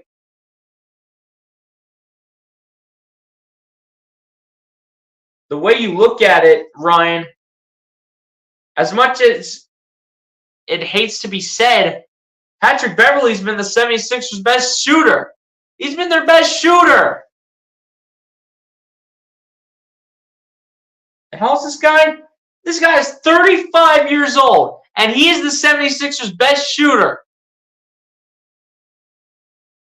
It makes no sense right now on why this dude, Patrick Beverley, is the 76ers' best shooter, but Kelly Oubre is the team's best scorer. Where's Tyrese Maxey? And can we make a change where Paul Reed's taking over at center? Because we got Mo Bamba sitting on 4 fouls right now. Usually it's Paul Reed in foul land, and he can't stop. Hey, Ryan, I appreciate you for coming through, though, my guy. Hit the like button if you have not done so. Appreciate you for coming through the stream. As Age Roberson says what's up to Ryan. Ryan Rose says what's up back. Yeah, Kelly Oubre never played on the Jazz. Hey, Asia, I appreciate the compliment, though, on the cap. Guys, a Christmas gift, though. Got the Philly Unite right here. I know it doesn't have a Philly Unite physically, but it has the first part of Philly Unite and then the 76ers logo. Yeah, it's a nice hat. I like it, though.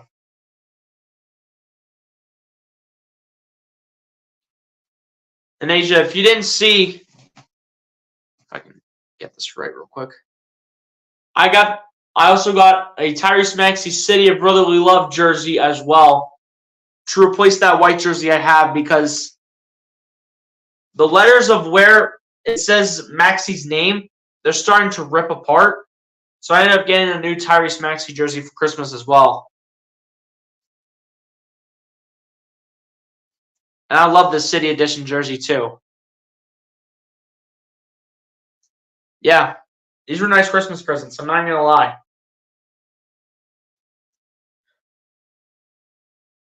We got to worry about this game, though. Like, let's go. Let's show some effort and some promise in this game. As Mo Bamba has the ball here. Why is Mo Bamba still on the floor? As Maxey shoots the 3-ball, comes up short. It's going to be rebounded by Walker Kessler, who passes it over to Jordan Clarkson. Clarkson guarded by Mo Bamba. And the ball is loose, and it's picked up by Oubre. Oubre going to put it up for 2, and he's going to throw it down. Let's go, Kelly. There we go. All right, come on. 6-point game. Let's go. Keontae George with the ball. Gets over to Clarkson. Back to George. George looking. George dancing. Gets it over to Clarkson. Over to Markkanen in the corner for 3, and he gets it to go. This is why I want the 76ers to get Lauri Markkanen at the trade deadline. This is why I want them to get him and Jordan Clarkson if they can. Here we go. Here's Maxey with the ball. Gets it over to Patrick Beverley. Beverley, the pump fake, gets over to Bamba. Bamba, the reverse layup, can't get it to go, and it's rebounded by Markkanen. Jeez. Come on, guys. Clarkson gets over to Markkanen, shooting the 3-ball, can't get it to go, and it's rebounded by Beverley, who gets it over to Oubre. Oubre in the lane with the layup, and it's good for Kelly Oubre. Come on, guys. Defense now. Defense. Let's go. Keontae George now with the ball here for the Utah Jazz, and he's got a wide open running lane. He could have walked to the rim, and he would have never gotten defended. He would have never gotten defended if he would have walked to the rim. But Tyrese Maxey with the ball here for the Sixers gets out to Mo Bamba, shooting another 3. And at this point, Mo Bamba's just chucking up shots. Like, get him off, get him on the bench, and let's get Paul Reed in the game, please. Clarkson with the ball. And we have a traveling violation here on Jordan Clarkson. You can't do that. I don't feel like doing it the normal version unless the 76ers can start showing some promise here and start showing some effort, instead of putting me on life support every game.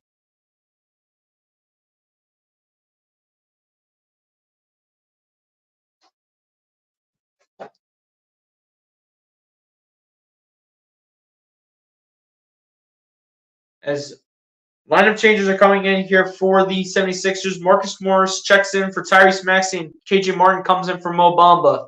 So we do have Marcus Morris in at small ball center. And there'll be a shooting foul here called on Keontae George. And Marcus Morris is going to head here to the free throw line.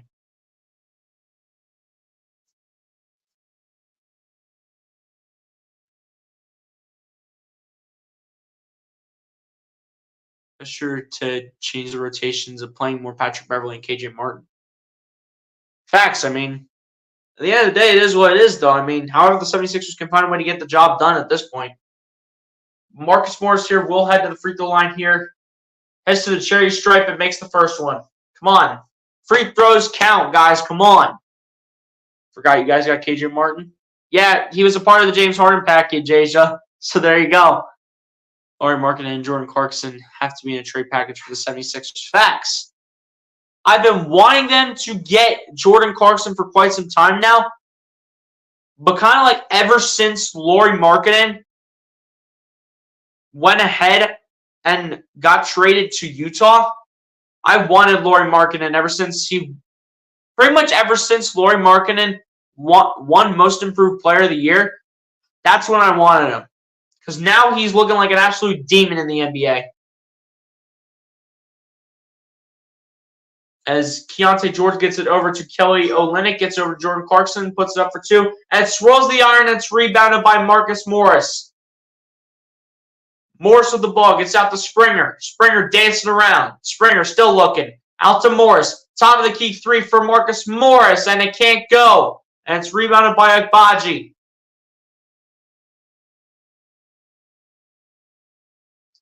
Here we go. It's Keontae George now with the ball. Keontae George, guarded by Beverley. Keontae George going to his left, shoots a three. High arcing triple, and it's no good. And it's rebounded here by Agbaji. Gets out to Clarkson, shoots a three from the wing. Can't get that to go, and it's rebounded by Batum, who passes a touchdown pass over to KJ Martin. And that's an easy 2 points from KJ Martin, coming from Nico Batum with the assist.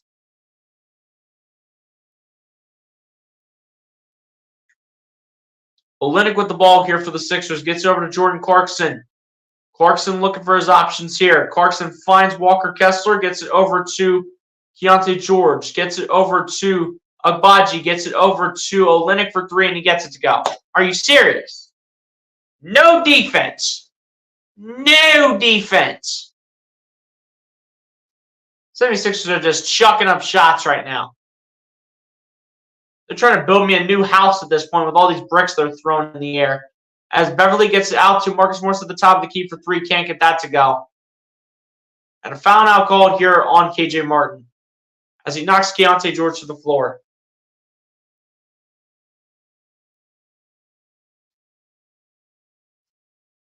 Like, come on. Can we stop playing small ball center with Marcus Morris? Let's get Paul Reed some run here.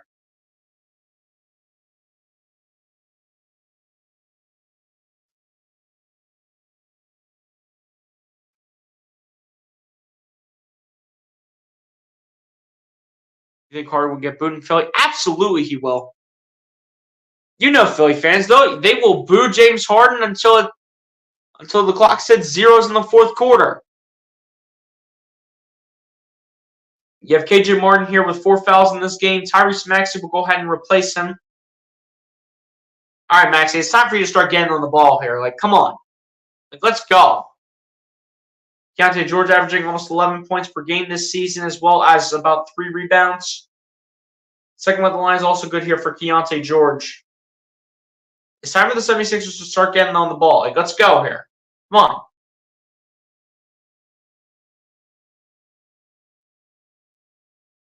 As Beverley has the ball here, guarded by Keontae George. Beverley gets it over to Batum. Batum over to Maxey. Maxey at the top of the key, goes to his left, finds Morris. Morris puts it up for two, just chucks up in the air, and it's no good. It's rebounded by Clarkson. Clarkson in a drive, and that's swatted away by Batum, and here comes Maxey. Maxey finds Oubre, and Oubre's going to throw it down. Let's go. 1 second left. The half-court heave. Can't get to go. It is airball, and that's how the third quarter comes to a close. With the Utah Jazz still with a heavy lead here against the 76ers after a back-and-forth start to the third quarter. The Utah Jazz now lead it over the Philadelphia 76ers 87-79 as we head to the fourth quarter with the Utah Jazz up with an 8-point lead.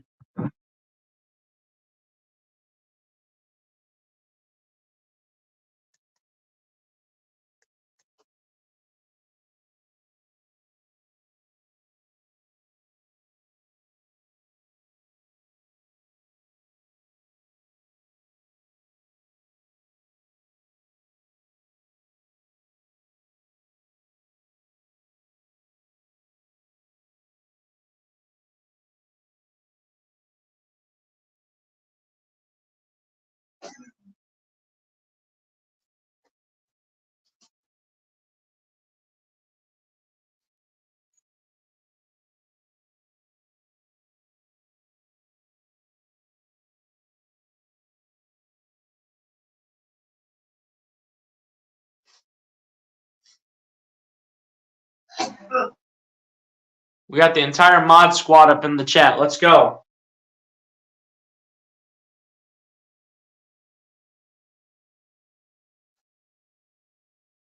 So you got some nice gifts for Christmas? Absolutely, Asia. Absolutely.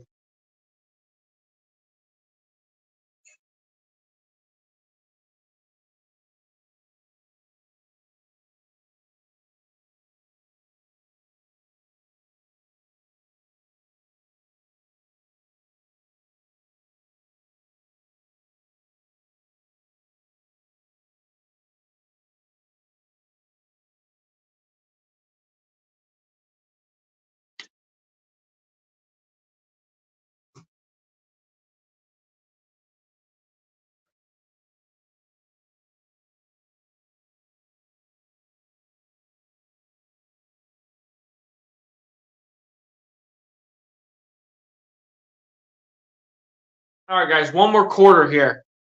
Let's show some pride and some promise here in the fourth quarter. This water mug. It's more so a water bottle, Asia. It's not really a mug, though. It's more so a bottle.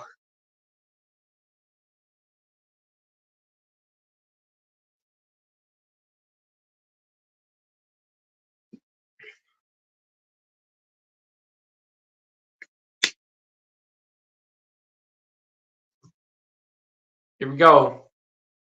As the fourth quarter begins here, Kelly Olynyk has the ball. Lobs up for Walker Kessler, and there is nobody jumping up with Walker Kessler to have a chance to deny the pass from Kelly Olynyk. Come on, guys. Where is the promise here in this game? Come on.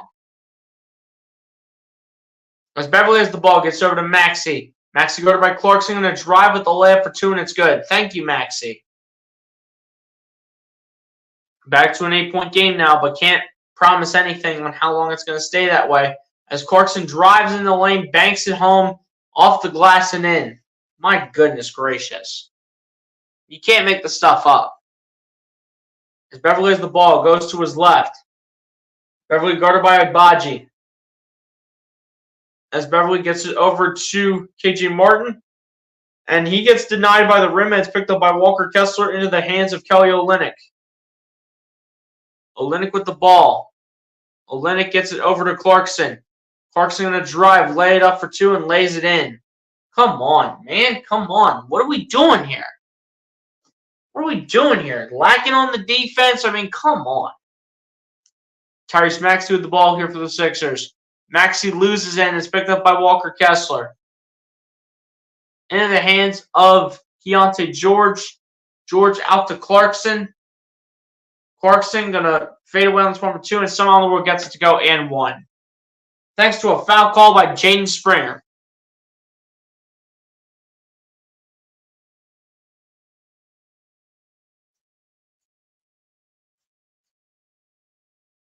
Terrible start to the fourth quarter for the 76ers. It's kind of been this way.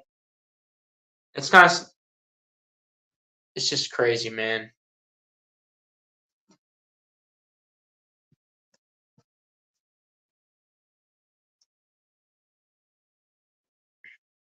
It did earlier, Asia. I don't think it still is now. I'm not sure if it is.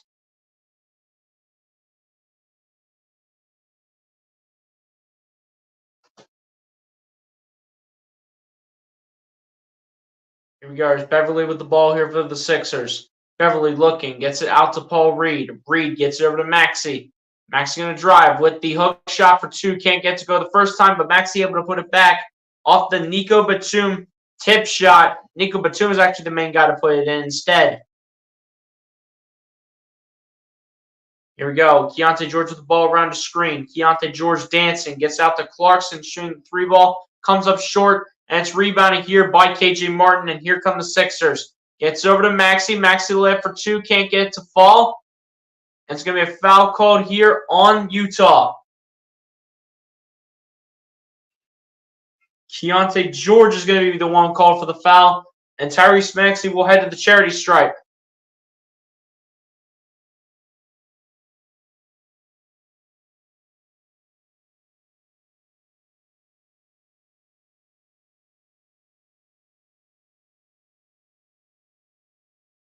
First one on the line is good here for Tyrese Maxey.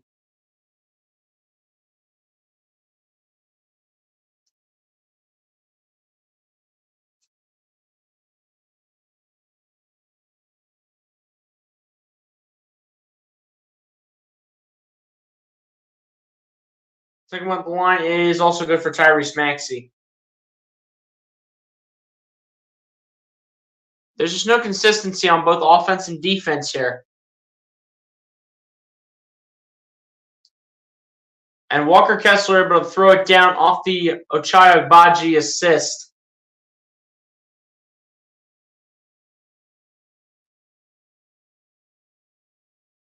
Here goes Maxey with the ball here, guarded by Agbaji.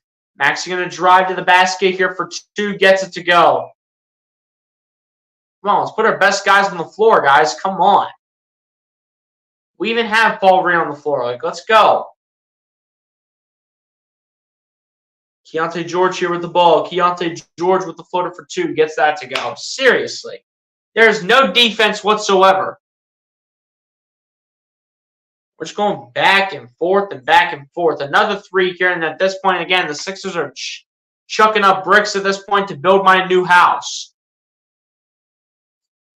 Clarkson with the ball gets over to Kessler. Kessler can't get that to go.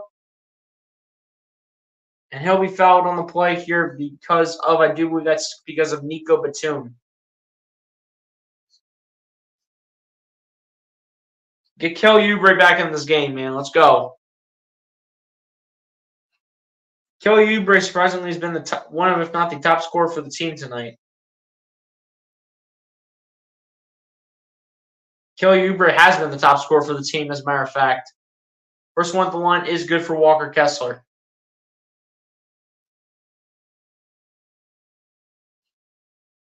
I don't care if Kelly Oubre is 1 of 6 from 3. Putting him in over Nico Batum is going to give us the best chance right now. Second one at the line is also good for Walker Kessler.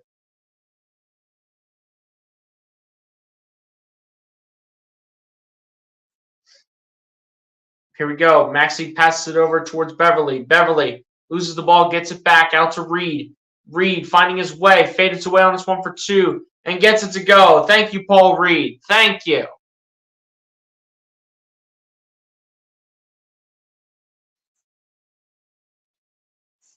Eight minutes, 10 seconds left to go in the fourth quarter. Keontae George kicking it out to Agbaji for three. Can't get it to go, and it's rebounded by Paul Reed here. And he'll get it over to Patrick Beverly, flipping it back to Maxey. Maxey going to his right. Maxey putting it up for two. And it's going to be a foul here, and Maxey's going back to the line. Let's go. Come on. Maxey back to the free throw line. That's what I like to see. It's going to snow all weekend, so be careful if you have to go outside. Yeah, I got you, Asia. I got you. That's not the first time I've heard that today.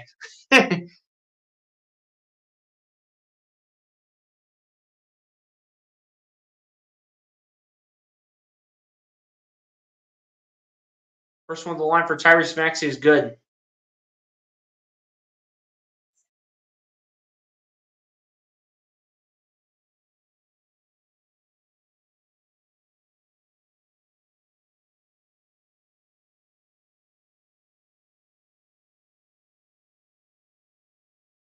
So they're going to put Paul Reed next to Walker Kessler, and they're going to move Jaden Springer to behind Maxey. I do believe it's Jaden Springer. Actually, no, it might have been Kelly Oubre. As Keontae George gets it over towards Jordan Clarkson. Clarkson dancing around, guarded by Kelly Oubre still. Clarkson still looking. Almost went into the backcourt. Gets over to Kessler, over to Keontae George, over to Markkanen for three, and he knocks it down again. Dude, we need to trade for Markkanen at the deadline. I'm telling y'all. At the deadline or before the deadline, we need to trade for Lauri Markkanen. Maxey danced around, chucking up another shot, and can't get it to go again. Paul Reed falls to the floor, but it really doesn't matter, as he tried to battle against Markkanen for it, but he was the last one to touch it. We need to get this man Lauri Markkanen into Philly.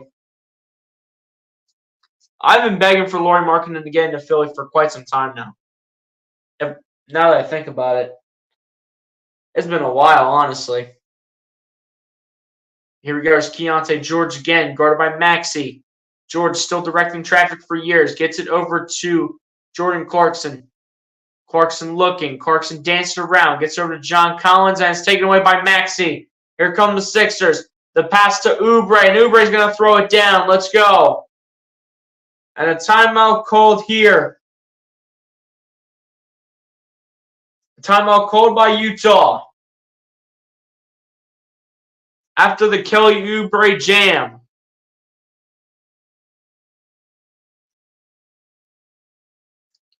You live near Philadelphia? I'm about, I'd say, an hour and a half away from Philadelphia. So I'd say I'm kind of close, but it would take a little bit of traveling for me, Asia, just so you know. Yeah, they do have some nice jerseys. They have the City Edition ones tonight, Asia, just like I do. I got the Tyrese Maxey City Edition jersey. Also, Asia, if you did not see on my wrist, I also got a new Samsung watch because I do have an Android. I ended up finding one on the internet, and you know what? It's working pretty good right now. And it can even tell me what the weather is out in my area, in this case, to answer your question on whether if it's snowing or not, it is still snowing according to what my watch says.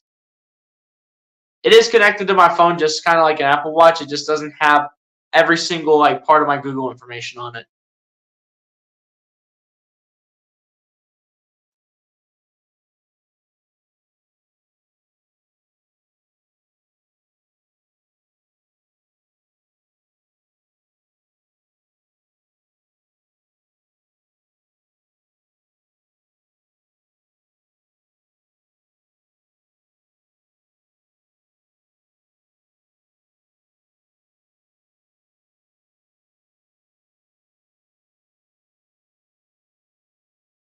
Come on, Sixers, let's go. Show some promise here in these final less than 7 minutes.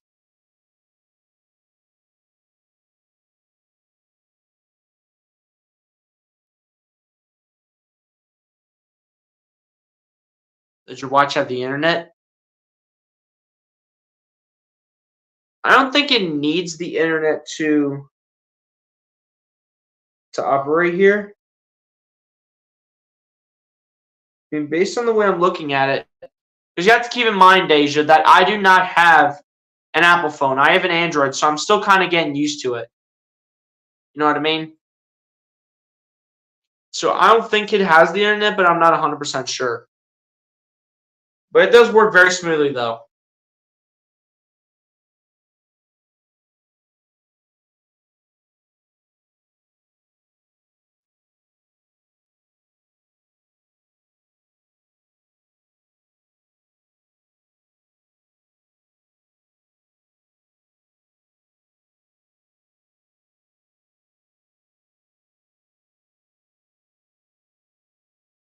Back to a 12-point game, under 7 minutes left to go here. As Sexton has the ball, gets it over to Fontecchino. Fontecchino gets it over to Markkanen. Markkanen gets it over to Colin Sexton. Sexton with the ball at the top of the key. Sexton gets it over to Clarkson. Clarkson going to his left. Clarkson, guarded by Marcus Morris. Clarkson still looking. Clarkson going to go with a sidestep three from the wing. Can't get to fall, and it's rebounded by Kelly Oubre.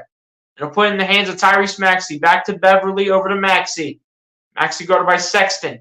Maxey looking around a screen. Maxey coming inside. Maxey, the layup for two, can't get to go. But it's going to be put back by Paul Reed here, who comes out the mud and puts it in. There we go, B-ball Paul. Come on, Sixers, let's go here. Come on, put some fight into this game. Sexton with the ball here, coming inside. Sexton finds Markkanen, puts it up for two, and is fouled. Looks like going to be a foul called here on Marcus Morris.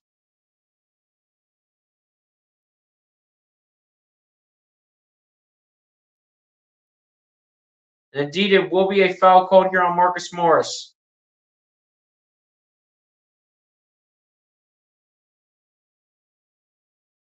First one of the line for Lauri Markkanen is no good.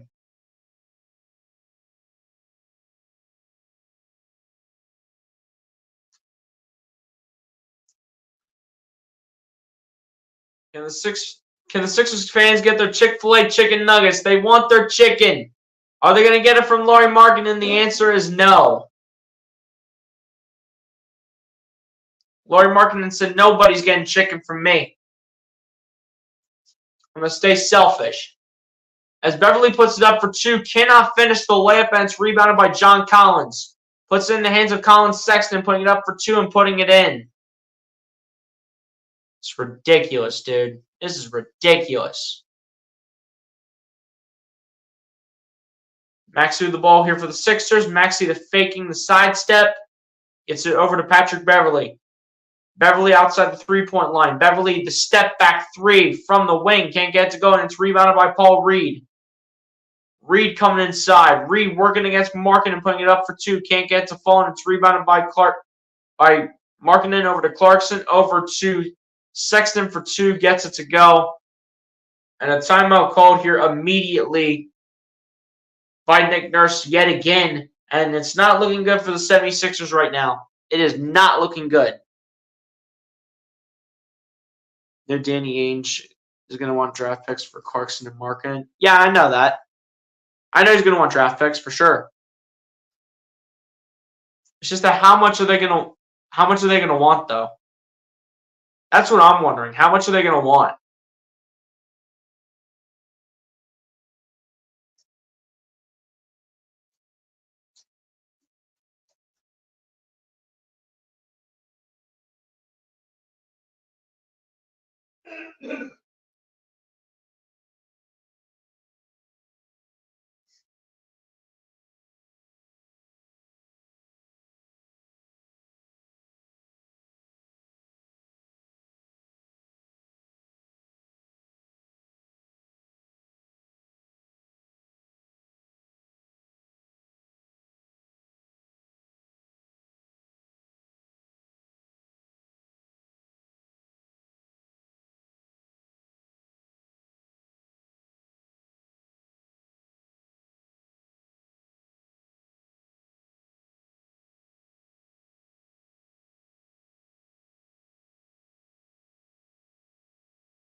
As the game comes back on here, Tyrese Maxey bringing the ball down the floor.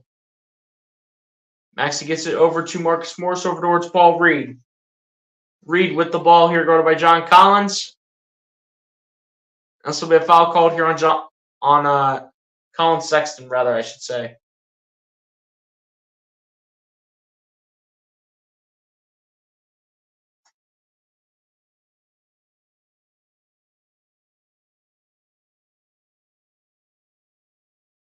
Here we go. Here's Maxey with the ball. Maxey to do the inbound. Inbounds it here to Paul Reed. Reed gets it over to Oubre.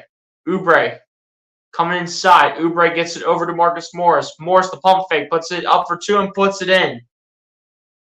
There we go, Marcus Morris. There we go. Show some promise, guys. Come on. Yes, but I'm the biggest Philly sports fan out of everybody. As the shot goes up and in here for Utah yet again. Here comes Maxey. Gets over to Morris. Morris taking the three-point shot, and he gets it to fall that time. Thank you, Marcus Morris. It's about time he would do something for the team. Fontecchio gets it over towards Colin Sexton here. Sexton guarded by Maxey. Sexton finds Jordan Clarkson. Clarkson looking for his options here. Comes inside the three-point line. Throws it way over the head of Lauri Markkanen. And it's going to go out of bounds, and it's going to be 76ers ball.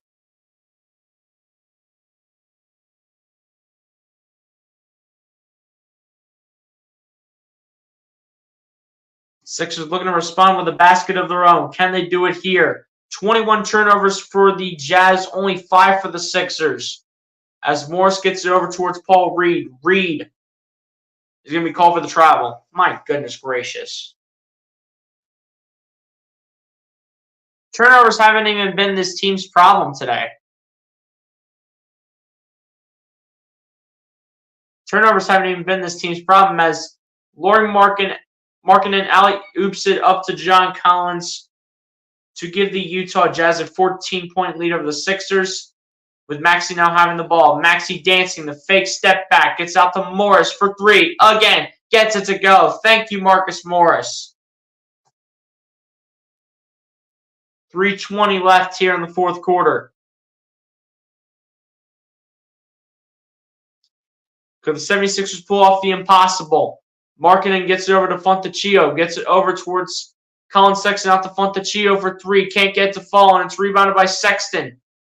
Sexton loses it into the hands of Markkanen, but it doesn't matter because Colin Sexton is hurt.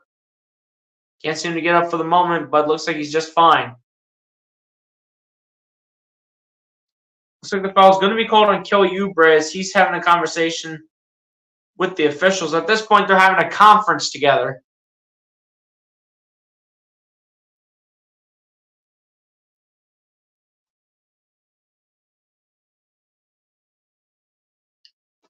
Now, I'm not sure if Nick Nurse is trying to convince the officials to challenge that, or if he just wanted a timeout to talk strategy with his team.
So it looks like Nick Nurse is challenging the foul call here on Kelly Oubre.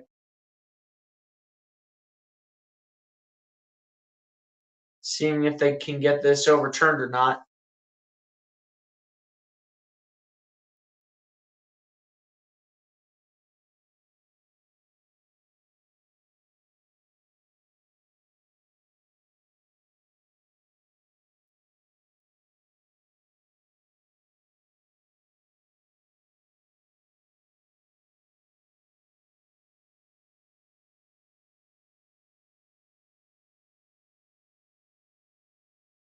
Crazier things have happened before in these situations in terms of trying to make a crazy comeback.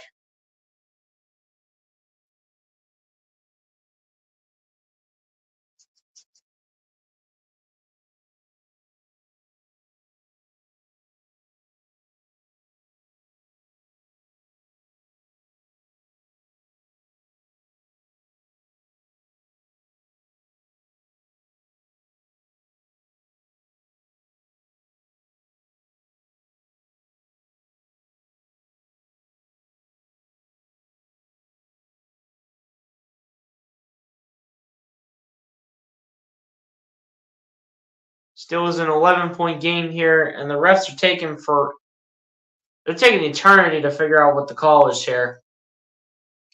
You got Kelly Oubre looking up at the Jumbotron, and they're still talking about it with the headsets off. My goodness gracious.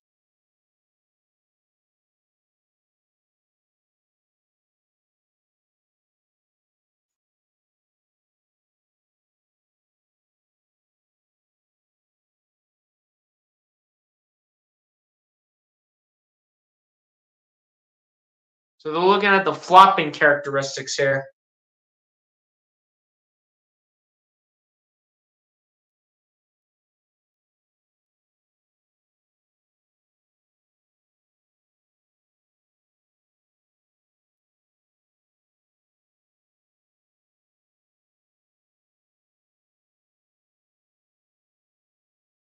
Looks like the challenge was unsuccessful here from Nick Nurse, as it's going to be an inbound pass here from Jordan Clarkson.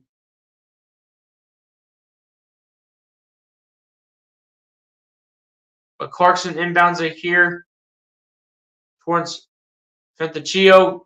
Gets it over to Sexton in the corner, but Sexton can't hang on to the ball, and it's going to go the other way here with the 76ers. Here we go. There's KJ Martin with the ball. KJ Martin gets it over to Marcus Morris, over to Beverly. Beverly atop of the key for three. Can't get to fall. And it's rebound.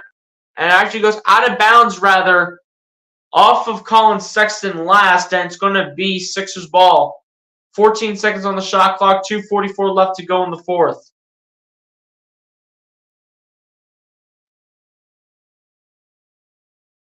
And never touched KJ Martin. Sexton tried going after it. Couldn't get there. As Maxey inbounds it to Morris. Morris gets it back out to Maxey. Maxey dancing around. Maxey going to his right. Maxey puts it up over the backboard for two. Can't get it to go, and it's rebounded by Jordan Clarkson.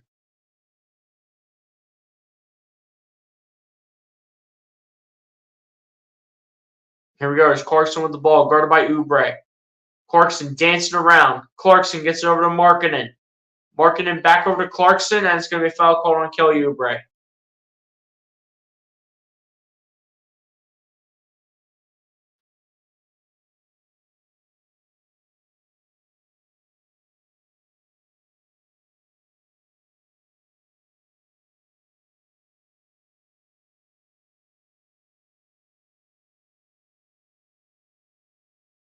As the Utah Jazz are once again in the bonus here. First one of the line is good for Jordan Clarkson.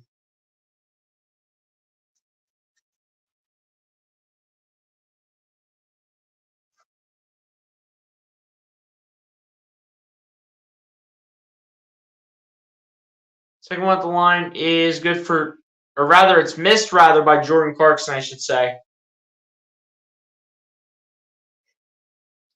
But Beverly with the ball gets over to Kelly Oubre.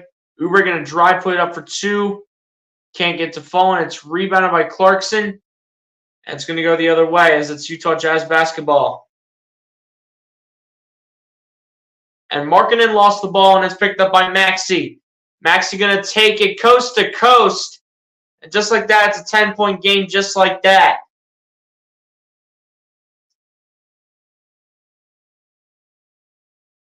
As Sexton gets it into Fantaccio. Gets it back to Sexton over to Clarkson. Clarkson lost the possession of the ball. Oubre had a chance to pick it up, but it's picked up by Markkanen, who gets it over to Sexton.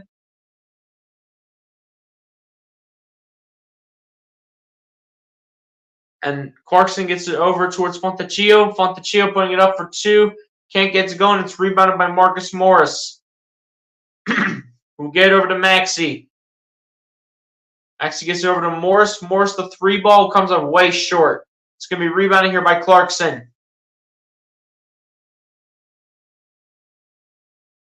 Clarkson going to get it over to Fantaccio. Fantaccio, the three-pointer from the corner, can't get it to go. But it's going to be Lauri Markkanen with the rebound. And a timeout called here by Nick Nurse, and that's just about going to do it. 76ers will lose their second straight game at home here, it looks like. Nick Nurse is probably about to get the scrubs in.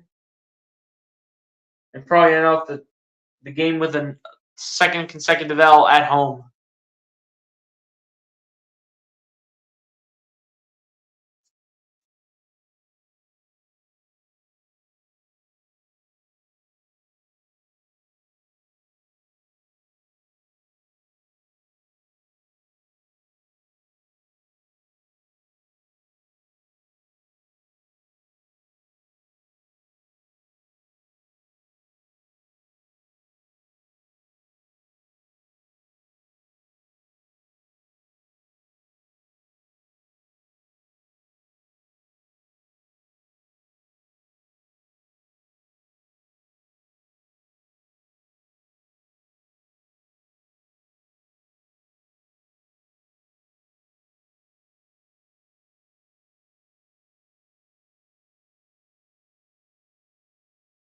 And I know exactly what I'm doing after this game, though. I'm going to finish watching the Texans-Colts game. That should get to the second half here very soon.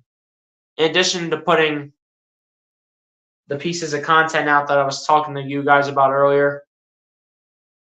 My game preview is set for Eagles versus Giants tomorrow. It just has to be uploaded to YouTube. And I got 2 other pieces to put out tonight as well. As Maxie here with the layup gets that to go. Back to a 10-point game it goes. And they're not putting all the scrubs in just yet. But the 76ers are going to start playing full court press here. As Jordan Clarkson has the ball, hanging on to it, guarded by Morris, gets over to Chris Dunn. Chris Dunn gets it over to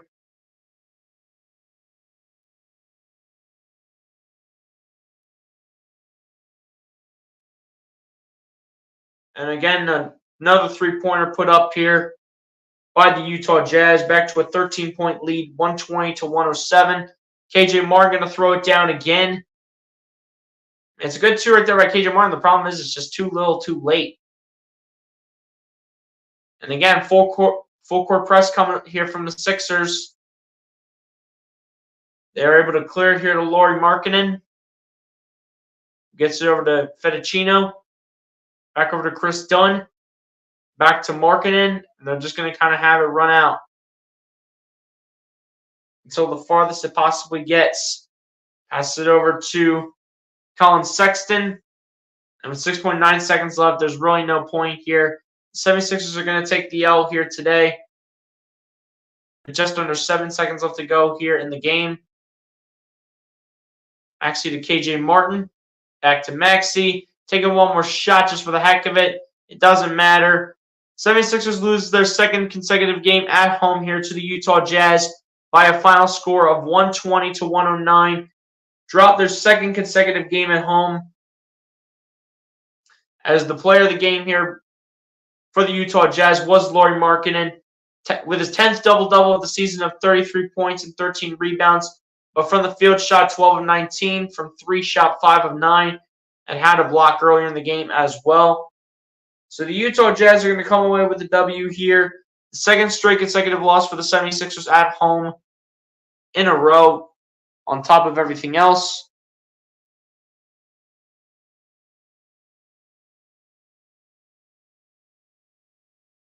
The 76ers lose to the Utah Jazz here by a final score of 120-109.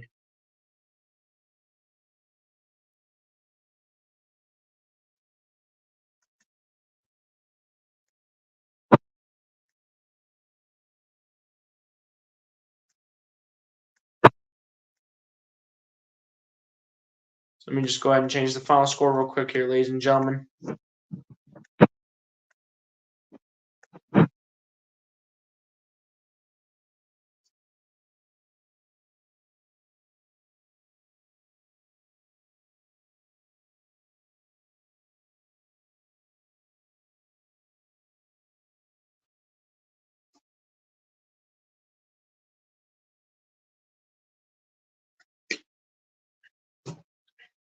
All right, ladies and gents, on that note, we're going to go ahead and go over the final stats here, and then we're going to go ahead and get out of here for the night.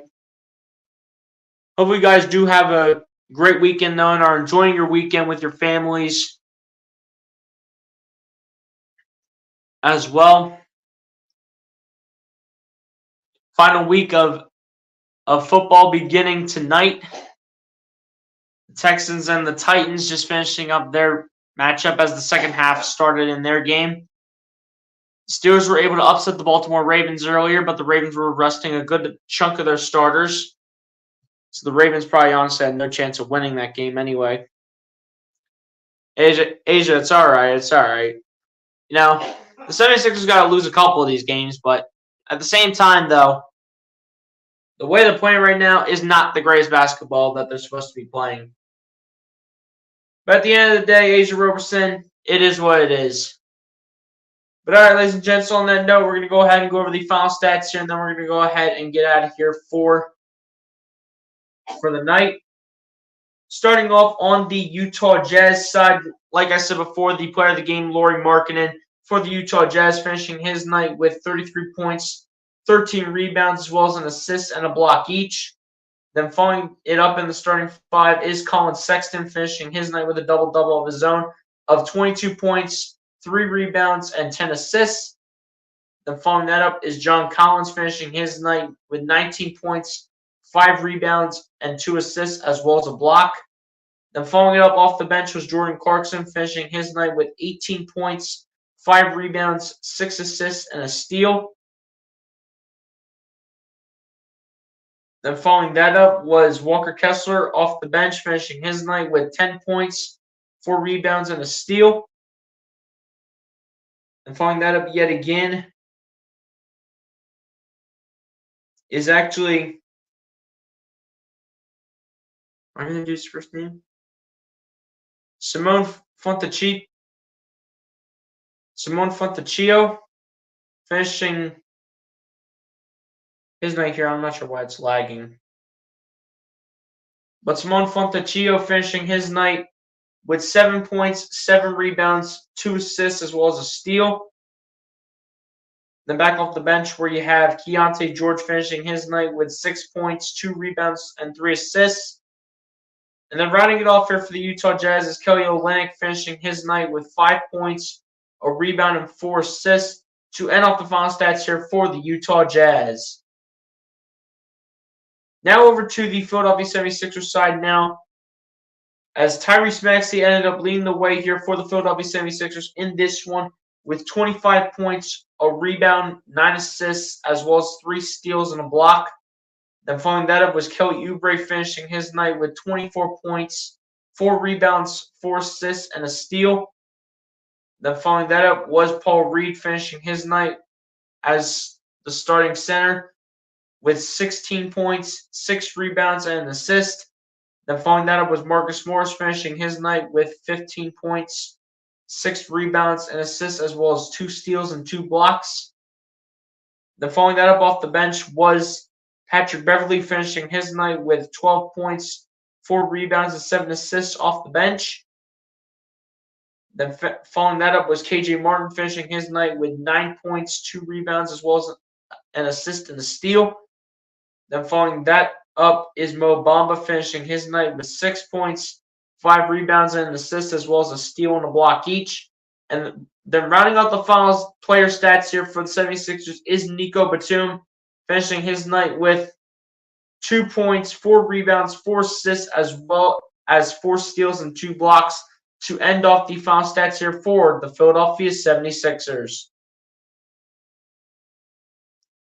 Now over to the team stats now, as the Utah Jazz ended up shooting better than the Philadelphia 76ers from the field tonight with a field goal percentage of 57.5% to the Philadelphia 76ers 40.4%. It was just like the 76ers were just chucking up shots as they finished 42 for 104.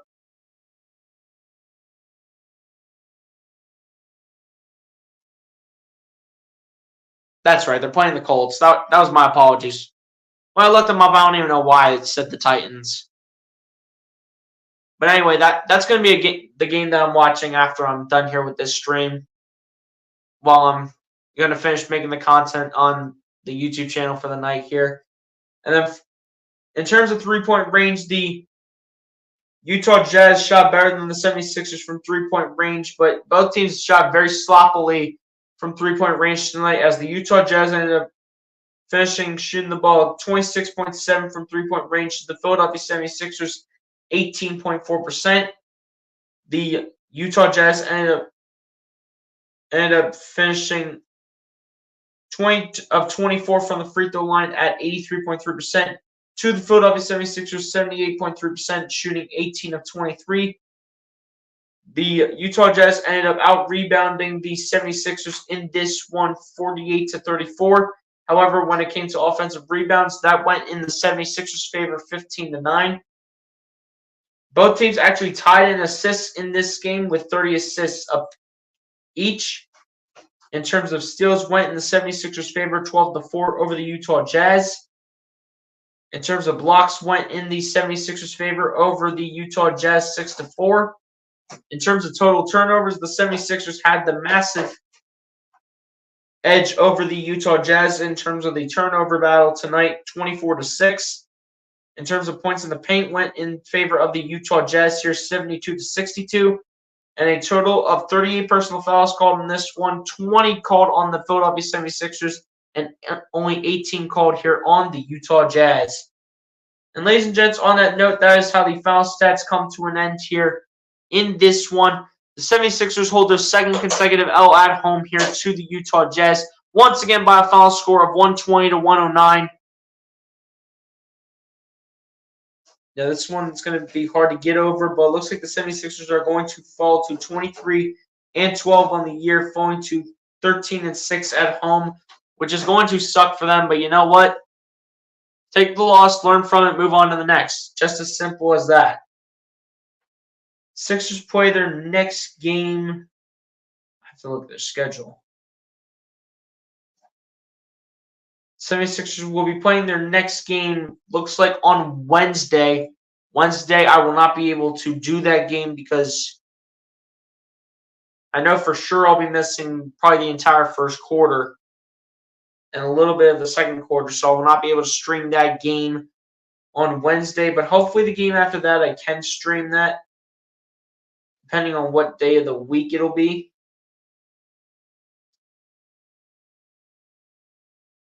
As we look back here on the Sixers schedule,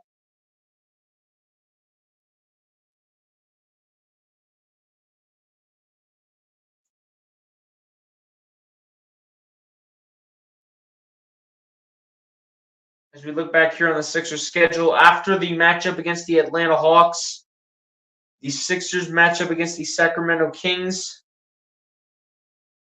at 7:30 at home again on national television, back on ESPN.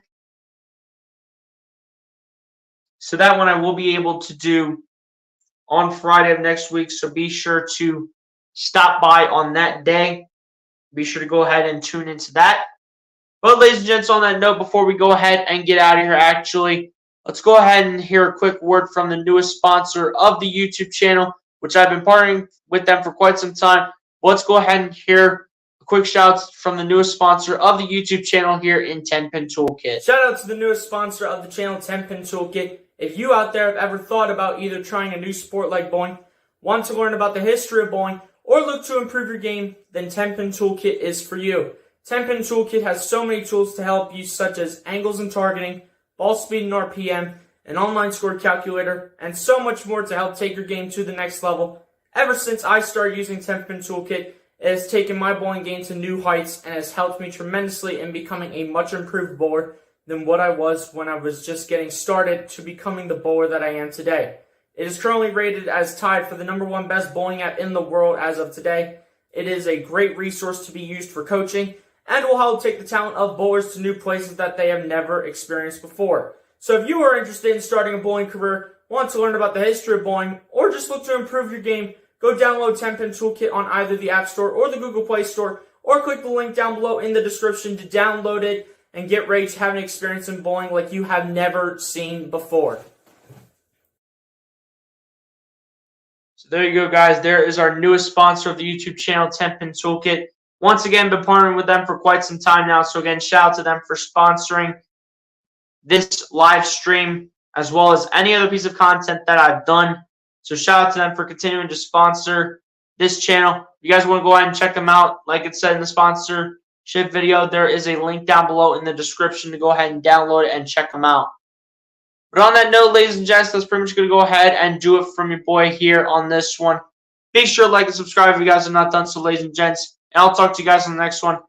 Peace, everybody. Have a good night, y'all. God bless and peace.